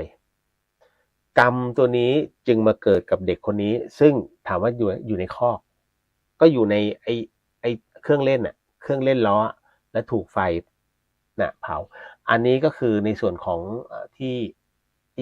ครูบาอาจารย์นั้นท่านเล่าให้ฟังจงฟังหูไว้หูนะในช่วงของการพิจารณาอย่างพ่อแม่ครูบาอาจารย์พระกรรมฐานเนี่ยท่านก็จะรับรู้ครับว่าอะไรเป็นบุพกรรมของเราณตรงนี้อย่างสมมุติว่าเราเดินสมมุติว่าพระงานจะเห็นนะว่าไม่ว่าจะเป็นพระวัดไหนก็ตามแม้กระทั่งวัดสายหินเนี่ยก็จะมีพระงานนะหลวงพี่หนุ่มเนี่ยรับผิดชอบในส่วนของการก่อสร้างท่านก็เอาตะปูและค้อนตอกปึกพาดตีมือพัวนิ้วโป้งเละเลยกระดูกละเอียดเลยด้วยความแรงฟาดเต็มที่แต่พลาดไปโดนนิ้วนะหมอก็พยายามจะต่อกระดูกอันนี้ไม่ใช่ของจริงนะหมายถึงว่ายกตัวอย่างให้ฟังเดี๋ยวคิดว่าจะไปแช่งหลวงพี่หนุ่มไม่ใช่อันเนี้ยหมอก็ไปต่อกระดูกแต่มันต่อไม่ได้มันก็จะกลายเป็นแบบนิ้วโป้งจะเบี้ยวๆหน่อยแล้วออกแรงไม่ได้มันเหมือนกับโดนเส้นด้วยนะแหลกไปเลยคราวนี้หน้าตรงนี้นี่เองเนี่ยมันก็กลายทำให้หลวงพี่รูปเนี้ยไปนึกถึงตัวเองว่าอ๋อครั้งหนึ่งเราเคยเอาค้อนตีตีนหมาเอาค้อนตีตีนหมาห้อยเลยด้วยความโมโหที่มันมากัดเราตีจนมือนิ้วมันห้อยมันก็เดินไปหนีไปเป็นหมาจรภาพมันปรากฏตรงนี้เฮ้ยทำไมมันเหมือนกันวะนี่เมื่อไหร่ก็ตามที่ท่านทั้งหลายทำแล้วเจอเรื่องราวประเภทนี้แล้วไประลึกถึงมันไปละไม้คล้ายกับสิ่งใดที่ท่านเคยทำเอาไว้ในชาติปัจจุบันนั่นคือบุพกรรมของสิ่งนั้นที่ตามมาหาท่านฮะง่ายๆเลยซึ่งพ่อแม่ครูบาอาจารย์หลายๆรูปก็เป็นท่านจึงยอมนะฮะก็อย่างที่บอกพระโมคคัลลารู้อยู่แล้วว่านี่คือกรรมสุดท้ายของท่านที่ท่านได้เคยฆ่าพ่อฆ่าแม่ไว้ในอดีตชาติก็เลยยอมให้โดนโจรทั้งหลายเนี่ยสับตายนะฮะแต่ดวงจิตของท่านเนี่ยเพราะท่านเป็นสายฤทธิ์พระโมคคัลลานี่สายฤทธิ์ท่านก็อธิษฐานจิตตรงนี้ไปกราบลาพระพุทธเจ้ากลางที่ประชุมสงฆ์พระพุทธเจ้าก็เลยบอกบัดนี้โมคคัลลานั้นได้ปรินิพพานแล้วนั่นนะฮะนั่นคือทั้งหมดคือท่านยอมไงมึงไม่ต้องเกิดแล้วยอมตายเป็นชาติสุดท้ายนี่คือบุพกรรมดังนั้นเราเองก็สามารถรับรู้ได้อย่างกรณีที่วัยรุ่นคนหนึ่งนะฮะก็ไม่วัยรุ่นแล้วสัก30ปลายนะฮะมหาโจรเลยอารมณ์นะปรากฏว่าคนเนี้ยอยู่ในขั้นตรีทูตก็คือธาตุทั้ง3หายไปแล้วเหลือ1รอนะฮะรอตายอย่างเดียวนะครับแล้วสุดท้ายก็ตายลงเขาไปเขาแค่รถฉลับแล้วก็ตกข้างทางดูเหมือนไม่มีอะไรใช่ไหมฮะแต่ปรากฏว่าหมอไปดูอะไรหลายโรคมากเจอหลายโรคมากถึงขนาดต้องผ่าเอาเลือดในช่องท้องออกดูดออกมาไอ้นี่นู่นไอ้นั่นทรมานมากครับคนที่เรียกว่าผู้รู้แล้วกันผู้รู้เขาบอกว่าไอ้เนี่ยบุพกรรมนะฮะบุพกรรมของมันเพราะแม่เขาเนี่ยเล่าให้ฟังว่าตอนที่ไอ้เนี่ยเป็นวัยรุ่นไปแทงเขาเป็นขาโจไงนะฮะนำลุยเลยก็ไอ้นี่เผลอพอศัตรูเผลอมันเอามีดจิ้มไปงานวัดก็ไปแทงเขาเห็นไหมคือเป็นนักเลงแล้วกรรมตัวเนี้ยมันมาตกในวินาทีสุดท้ายเขาคือต้องผ่านะฮะต้องดูดเอาเลือดต่างๆในตัวออกเพราะมันอักเสบอะไรหลายอย่างเยอะสุดท้ายก็ทนก็เรียกว่าร่างกายต้านไม่ไหวในการรักษาก็ตายแบบไหนตายแบบเดียวกันเลยเห็นไหมทำสิ่งใดได้สิ่งนั้นนี่ฮะตัวกรรมจึงเกิดขึ้นเฉพาะคน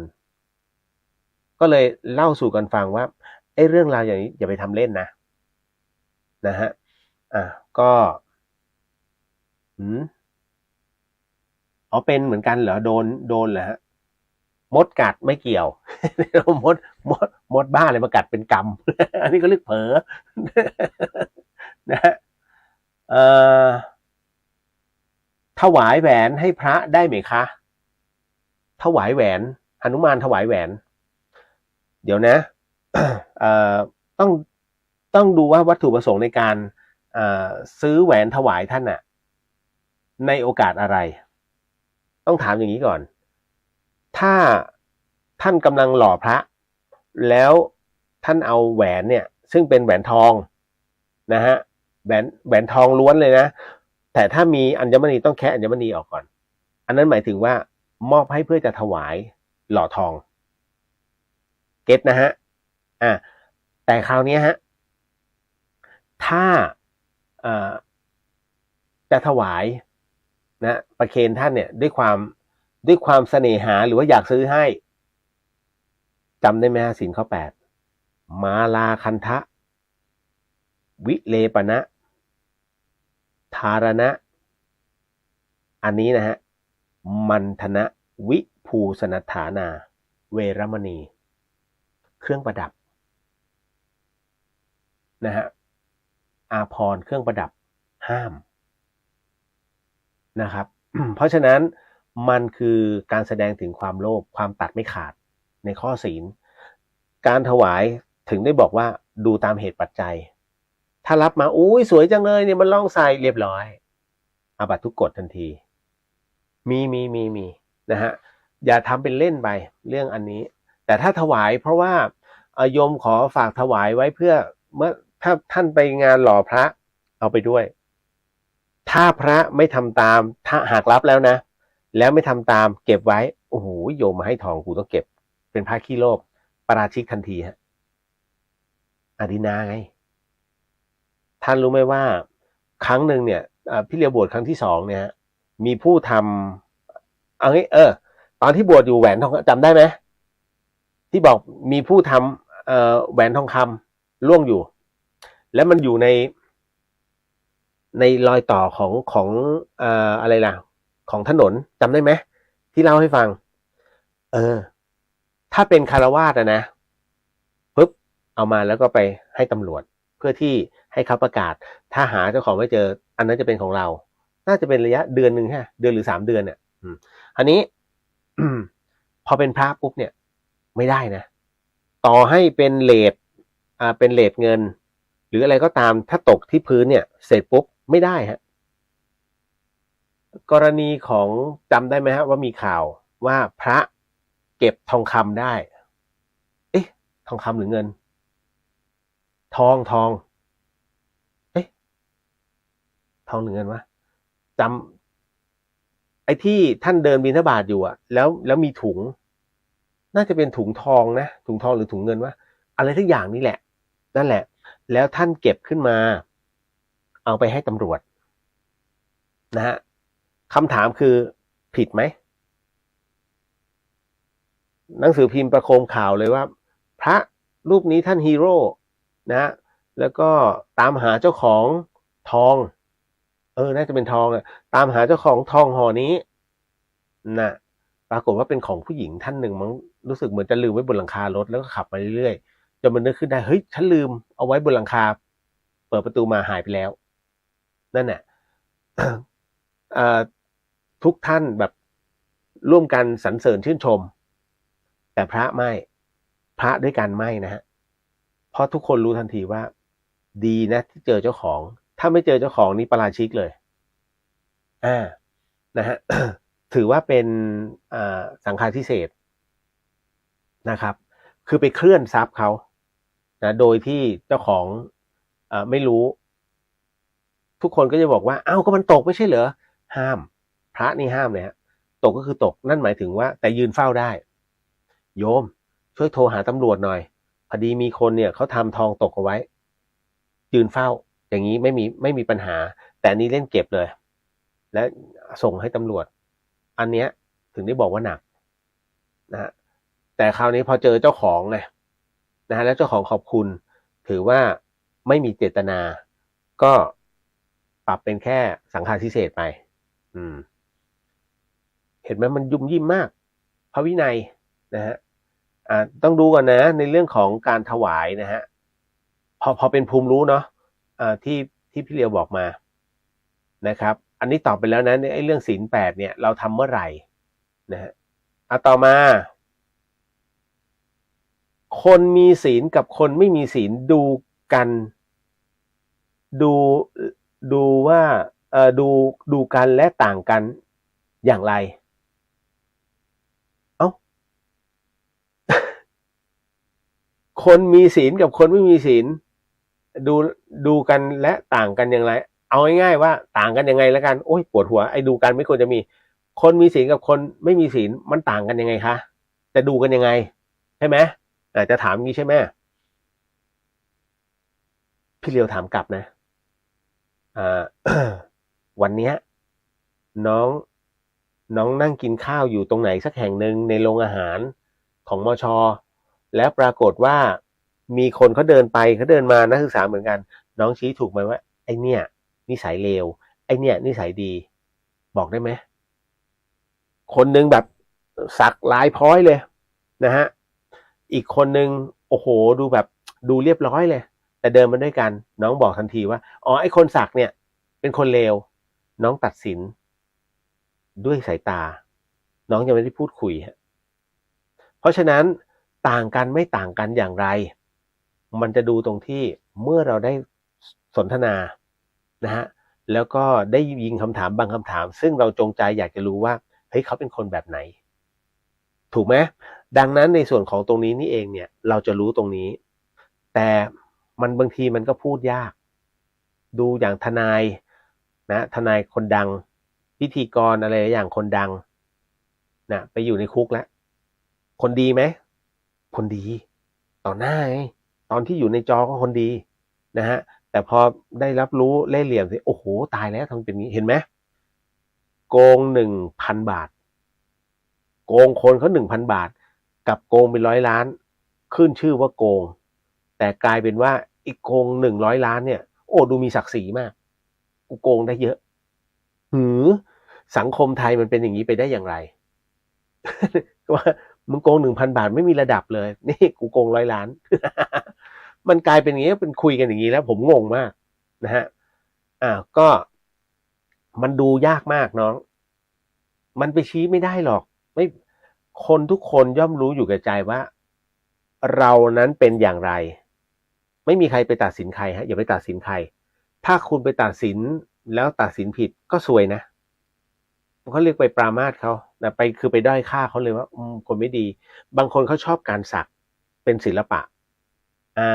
เป็นบอดี้อาร์ตของเขาแต่เราแบบอุ้ยตายแล้วมึงยากูซ่า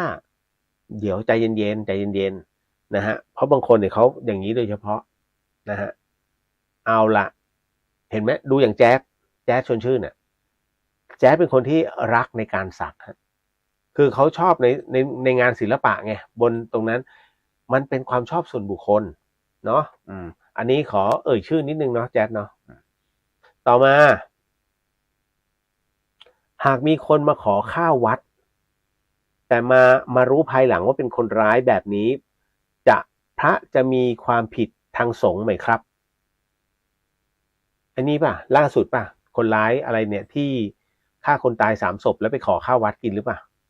ใช่ไหมคือกรณีแบบนี้เอาจริงนะทุกท่านแหมถ้าพี่เรียกเป็นพระเอาจริงนะโยม แม้เขาจะเป็นคนร้ายนะฮะถึงรู้ว่าเขาเป็นคนร้ายแต่เขามาเพื่อขอความช่วยเหลือเขาหิวข้าวอะไรที่เราพอช่วยได้เราช่วยก่อนแม้จะเป็นคนร้ายนะฮะเพราะพระถือความเมตตาเป็นหลักก็เหมือนหมอถูกไหมฮะต่อให้ตำรวจถูกยิงกับคนร้ายถูกยิงหมอต้องรักษาทั้งคู่มันคือจรรยาบรรณนะฮะไม่ใช่อุ้ยมึงเป็นคนร้ายไม่เอากูรักษาแต่ตำรวจไม่ได้นะฮะความเป็นวิชาชีพเนี่ยหน้าที่มันมีอยู่ในสายเลือดต้องรักษาทั้งหมดแต่ผิดยังไงไปว่ากันอีกทีหนึ่งเช่นเดียวกับพระฮะพระด้วยกันเนี่ยต่อให้พระด้วยกันทำผิดอย่างหลวงตาสินทรัพย์ใช่ไหมกับพระปีนเสาอันนั้นน่ะทุกคนประณามพระปีนเสา นะฮะแต่พอไปที่วัดอะไรล่ะพระบาทวัดอะไรนะของหลวงตาสินทรัพย์นั่นน่ะ ปรากฏว่าหลวงตาต้อนรับอย่างดีนะฮะถือว่าเป็นพระอาคันตุกะจะอะไรก็แล้วแต่ด้วยความเป็นสงฆ์ด้วยกันนะฮะท่านต้อนรับในฐานะสงฆ์ไม่ได้ฐานะของผู้ที่ไปประท้วงไม่ใช่แล้วท่านเคารพในพรรษาซึ่งกันและกันนี่ฮะนี่คือความเป็นสงฆ์มันยังมีจุดนี้อยู่เช่นเดียวกันถ้าสมมติคนร้ายเข้ามาวัดไฝหินเนี่ยนะพระอาจารย์ก็ต้องเลี้ยงโอ้พระอาจารย์หิวเหลือเกินผมไม่ได้กินข้าวมา10 วันแล้วครับโอ้ยมันแย่เหลือเกินไข้ขึ้นท่านจะสั่งทันทีเลยเอาไปเอาข้าวเอาปลามาให้โยมเขาเอาน้ำเอาท่ามานะที่หลับที่นอนโยมไปพักก่อนอันนี้คือหลักเมตตาธรรมแต่แจ้งตำรวจไหมเป็นหน้าที่ของคนที่อยากจะแจ้งไม่ใช่หน้าที่พระเฮ้ยอย่างนี้มันถือว่าเข้าข่ายไหมแยกก่อนนะฮะถ้ากลัวก็ต้องยอมทำผิดพระวินัยแต่ถ้าพระผู้ถือมั่นในพระวินัยท่านจะนิ่งๆไม่บอกตำรวจนะฮะแล้วก็ไม่ไล่โยมนะฮะเพราะอะไรเพราะเขามาขอความช่วยเหลือพระมีหน้าที่ให้ความเมตตาไม่ว่าบุคคลคนนั้นจะเป็นบุคคลประเภทไหนแต่เมื่ออิ่มแล้วอีกเรื่องหนึ่งแต่พระก็ไม่แจ้งอยากอยู่ก็อยู่ไปนะฮะแต่ถ้าสมมุติว่าตำรวจมาเห็นมาจับเจ้าอาวาสด้วยถามว่าผิดไหมไม่ผิดรู้ว่าเขาเป็นคนร้ายแต่ในเมื่อเขามาขอความช่วยเหลือก็ต้องให้ความช่วยเหลือมนุษยธรรมและพระเองก็มีความเมตตานี่ฮะมันจะเป็นอย่างนี้อีรูปแบบเนี่ยมันจะเป็นอย่างนี้เนาะต่อมาเริ่มมันใช่ไหม นะฮะเอาล่ะที่ถามกันเยอะเหลือเกินนะฮะก็ในเรื่องของการเอาศพมาฝึกกรรมฐานวันนี้เนี่ยคุณชูศักดิ์ศิริในคุณชูศักดิ์ศิรินินตามข่าวบอกว่าทำไม่ได้หรือไม่สมควรโดยให้สำนักพุทธนั้นเร่งดำเนินการในเรื่องนี้ทางพุทธศาสนาทำได้ไหมคะอย่างอสุภกรรมฐานก็เป็นข่าวฮือฮากันเนาะนะฮะก็ต้องบอกว่าอย่างนี้ฮะ ไอ้เรื่องของการฝึกกรรมฐานเอาพูดกันง่ายๆเลยต้องถามว่าท่านรัฐมนตรีชูศักดิ์เคยบวชไหมนะฮะต้องถามอย่างนี้ก่อนแล้วบวชเนี่ยเคยฝึกไหมก็ต้องถามอีกคือกรรมฐานเนี่ยมันมีด้วยกัน40 กองนะกรรมฐานเนี่ย40 กองเราจะเลือกกองไหนก็แล้วแต่ท้ายที่สุดแล้วนะมันคือการฝึกจิตของเรานะให้มีความพร้อมอยู่เสมอ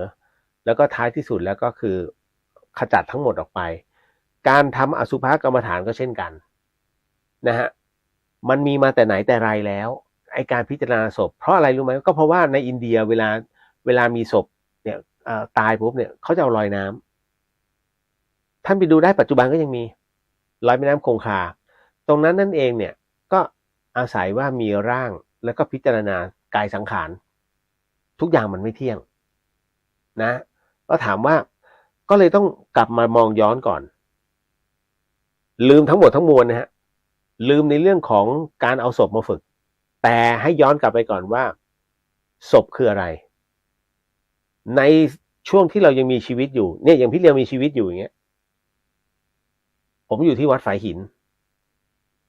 นะฮะใครไปใครมาก็บอกอ๋อถ้าไปหาพี่เรียวไปหาที่วัดฝายหินหลังมช.อย่าไปคุยกับพี่เรียวไปวัดฝายหิน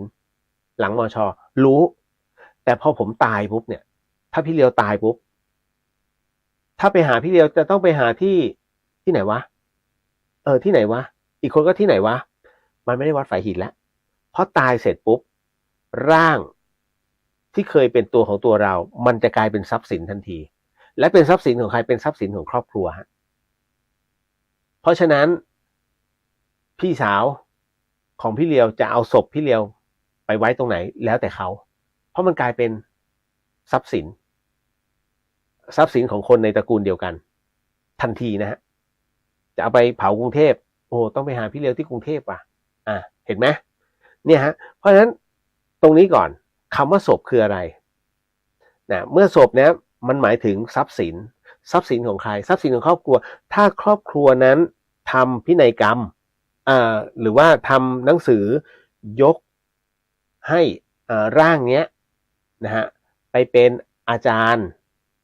อาจารย์ใหญ่สำหรับพระก็ถูกได้ก็เรียกถูกต้องนะฮะอันนี้คือทำถูกต้องบางคนเอาไปเป็นอาจารย์ใหญ่ซึ่งเขาก็จะมีมาตรการเขาว่าศพประเภทไหนที่เอาไปเป็นอาจารย์ใหญ่ได้อันนี้เป็นไปไม่ได้แต่พระเอามาเพ่งเป็นอสุภะก็ให้โยมได้ดูแต่คราวนี้โจทย์มันคือทุกคนจะบอกว่าอ๋อสอนตาทิพย์หูทิพย์อย่างนี้ตาทิพย์หูทิพย์นั้นมันเป็นฌานนะเพราะฉะนั้นเนี่ยมันต้องดูก่อนว่าได้อะไรแบบไหนขออภัยมันคือยานนะฮะไม่ใช่ยานอวกาศนะมันคือในเรื่องของทิพยจักขุถูกไหมฮะเพราะฉะนั้นทั้งหมดทั้งมวลเนี่ยเกิดจากการฝึกทั้งนั้นฮะเพียงแต่ไอคนโพสต์ไปถ่ายรูป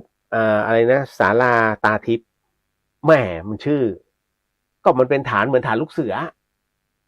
เอาจริงๆนะฮะก็จะได้รู้อ๋อเนี่ยเขาฝึกกันตรงนี้นะเช่าหลินมันยังมีเลยประเทศไทยอ่อนไหวมากนะฮะเพียงแต่ดูก่อนว่า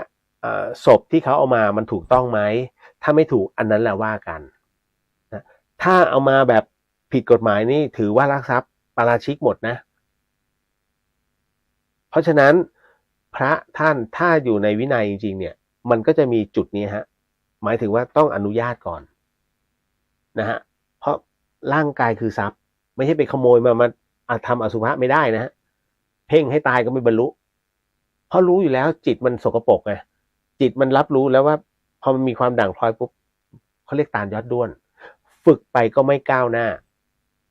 นะฮะกรณีแบบนี้ดังนั้นในส่วนของกรรมฐานชนิดถามว่าทำได้ไหมทำได้แต่ฝึกเนี่ยแล้วมันได้เฉพาะตนดูฮะเนื้อหนังมังสาเป็นยังไงดูเนี่ยตัวเอ็นตัวกระดูกข้อต่อเป็นยังไงกล้ามเนื้อเป็นยังไง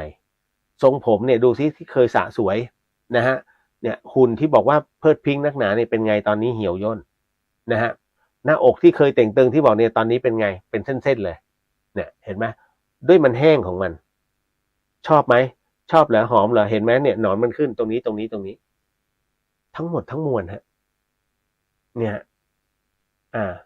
ที่ชอบไม่ใช่เหรอรอยจูบทั้งหมดทั้งมวลนี่เป็นไงล่ะเห็นไหมนี่น้ำเหลืองมันเนี่ยจูบไปสิจูบไป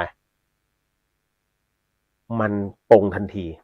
ทั้งหมดทั้งมวลนะให้เห็นนะที่ท่านทำอย่างนี้นะฮะอันนี้ผมพูดถึงในส่วนของการฝึกอสุภะก่อน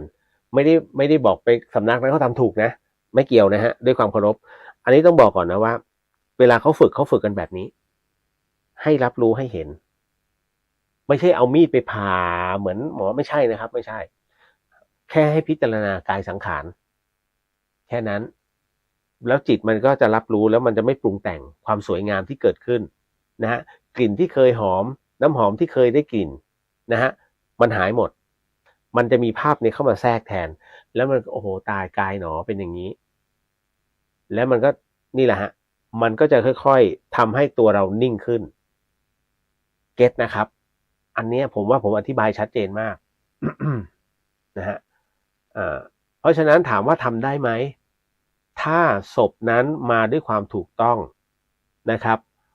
ทำได้แต่ไม่ใช่ว่ากระเริกว่าโอ้ยเดี๋ยวต้องฝึกเป็นตาไม่ต้องนะฮะก็บอกไปเลยทิพยจักขุญาณนะฮะเราฝึกกันเนี่ยถึงขั้นไหนตรงนี้เขายังไม่ได้เขาอยู่ตรงนี้ไม่ต้องไปโฆษณานะฮะเพราะว่าเรื่องราวเหล่านี้พระพุทธเจ้าท่านไม่ได้สรรเสริญนะคือวิชาบางวิชาเนี่ยทำได้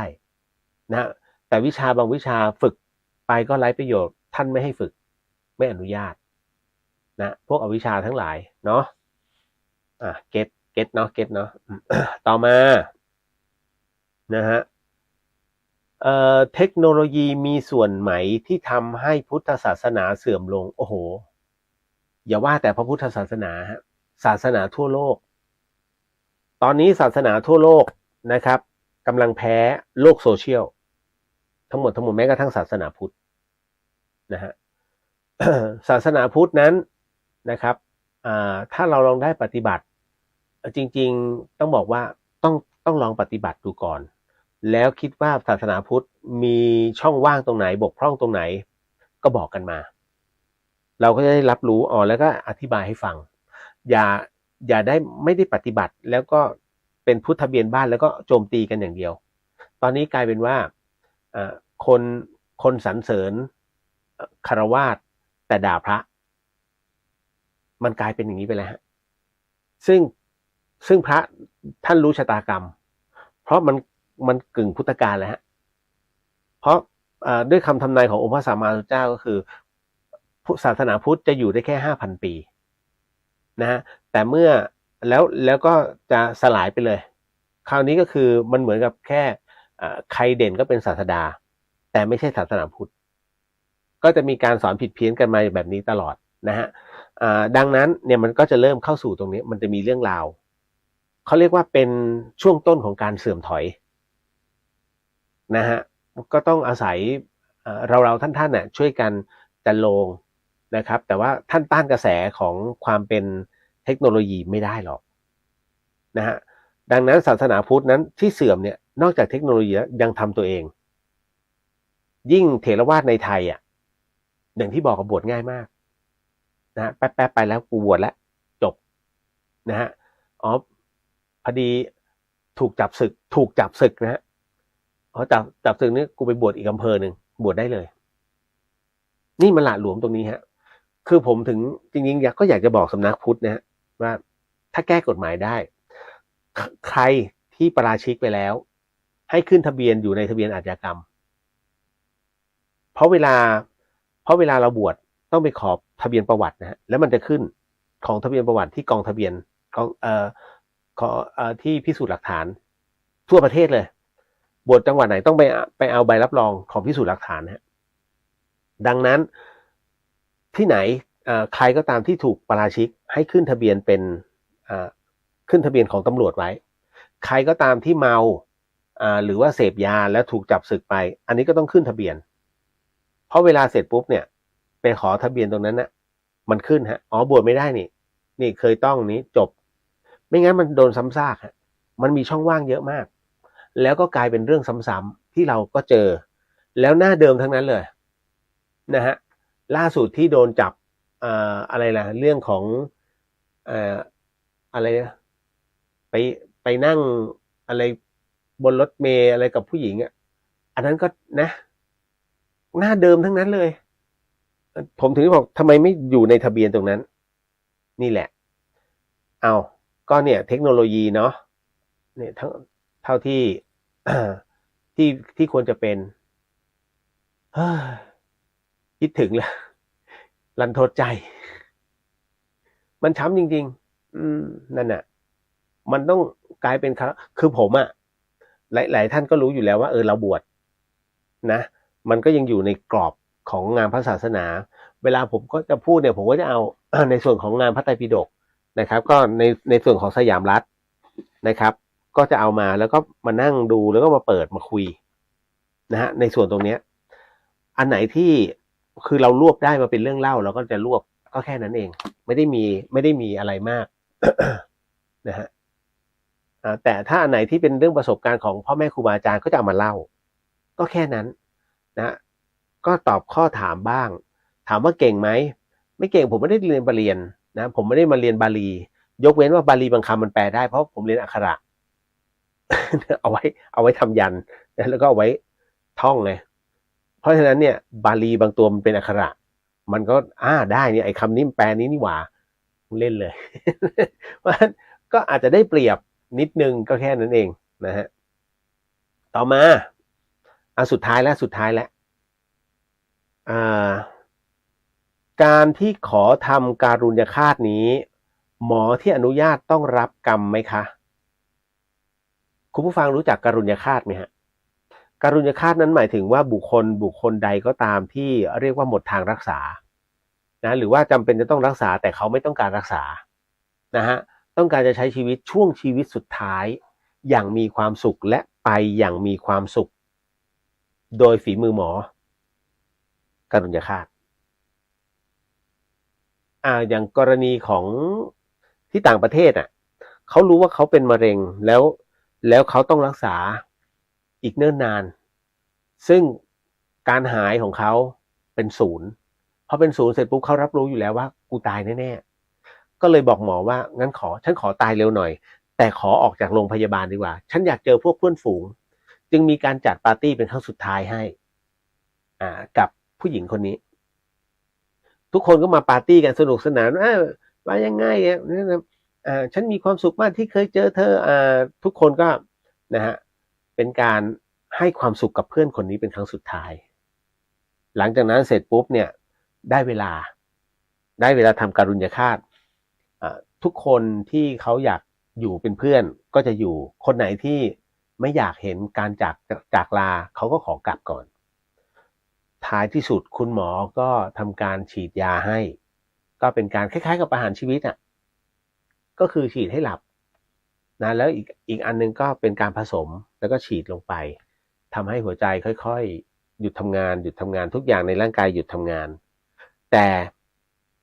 ผู้ที่เขาเรียกว่าผู้ที่ต้องตายเขามีความสุขเขาเต็มใจเพราะเขาเขียนทุกอย่างไว้ให้เป็นที่เรียบร้อยเพราะฉะนั้นการทำการุญยฆาตของหมอนะจึงไม่มีความผิดนะฮะก็ถือว่าเป็นผู้เชี่ยวชาญเขาก็ค่อยๆแล้วก็หลับแบบนั้นถามว่าหลับแบบนั้นตลอดไหม no เพราะท้ายที่สุดแล้วเมื่อธาตุขันธ์เข้าสภาพของการแช่แข็งมันจะกลับเข้ามาเหมือนเดิมเริ่มเหี่ยวย่นซีดนะฮะแห้งหรือแต่กระดูกส่วนหมอนะฮะ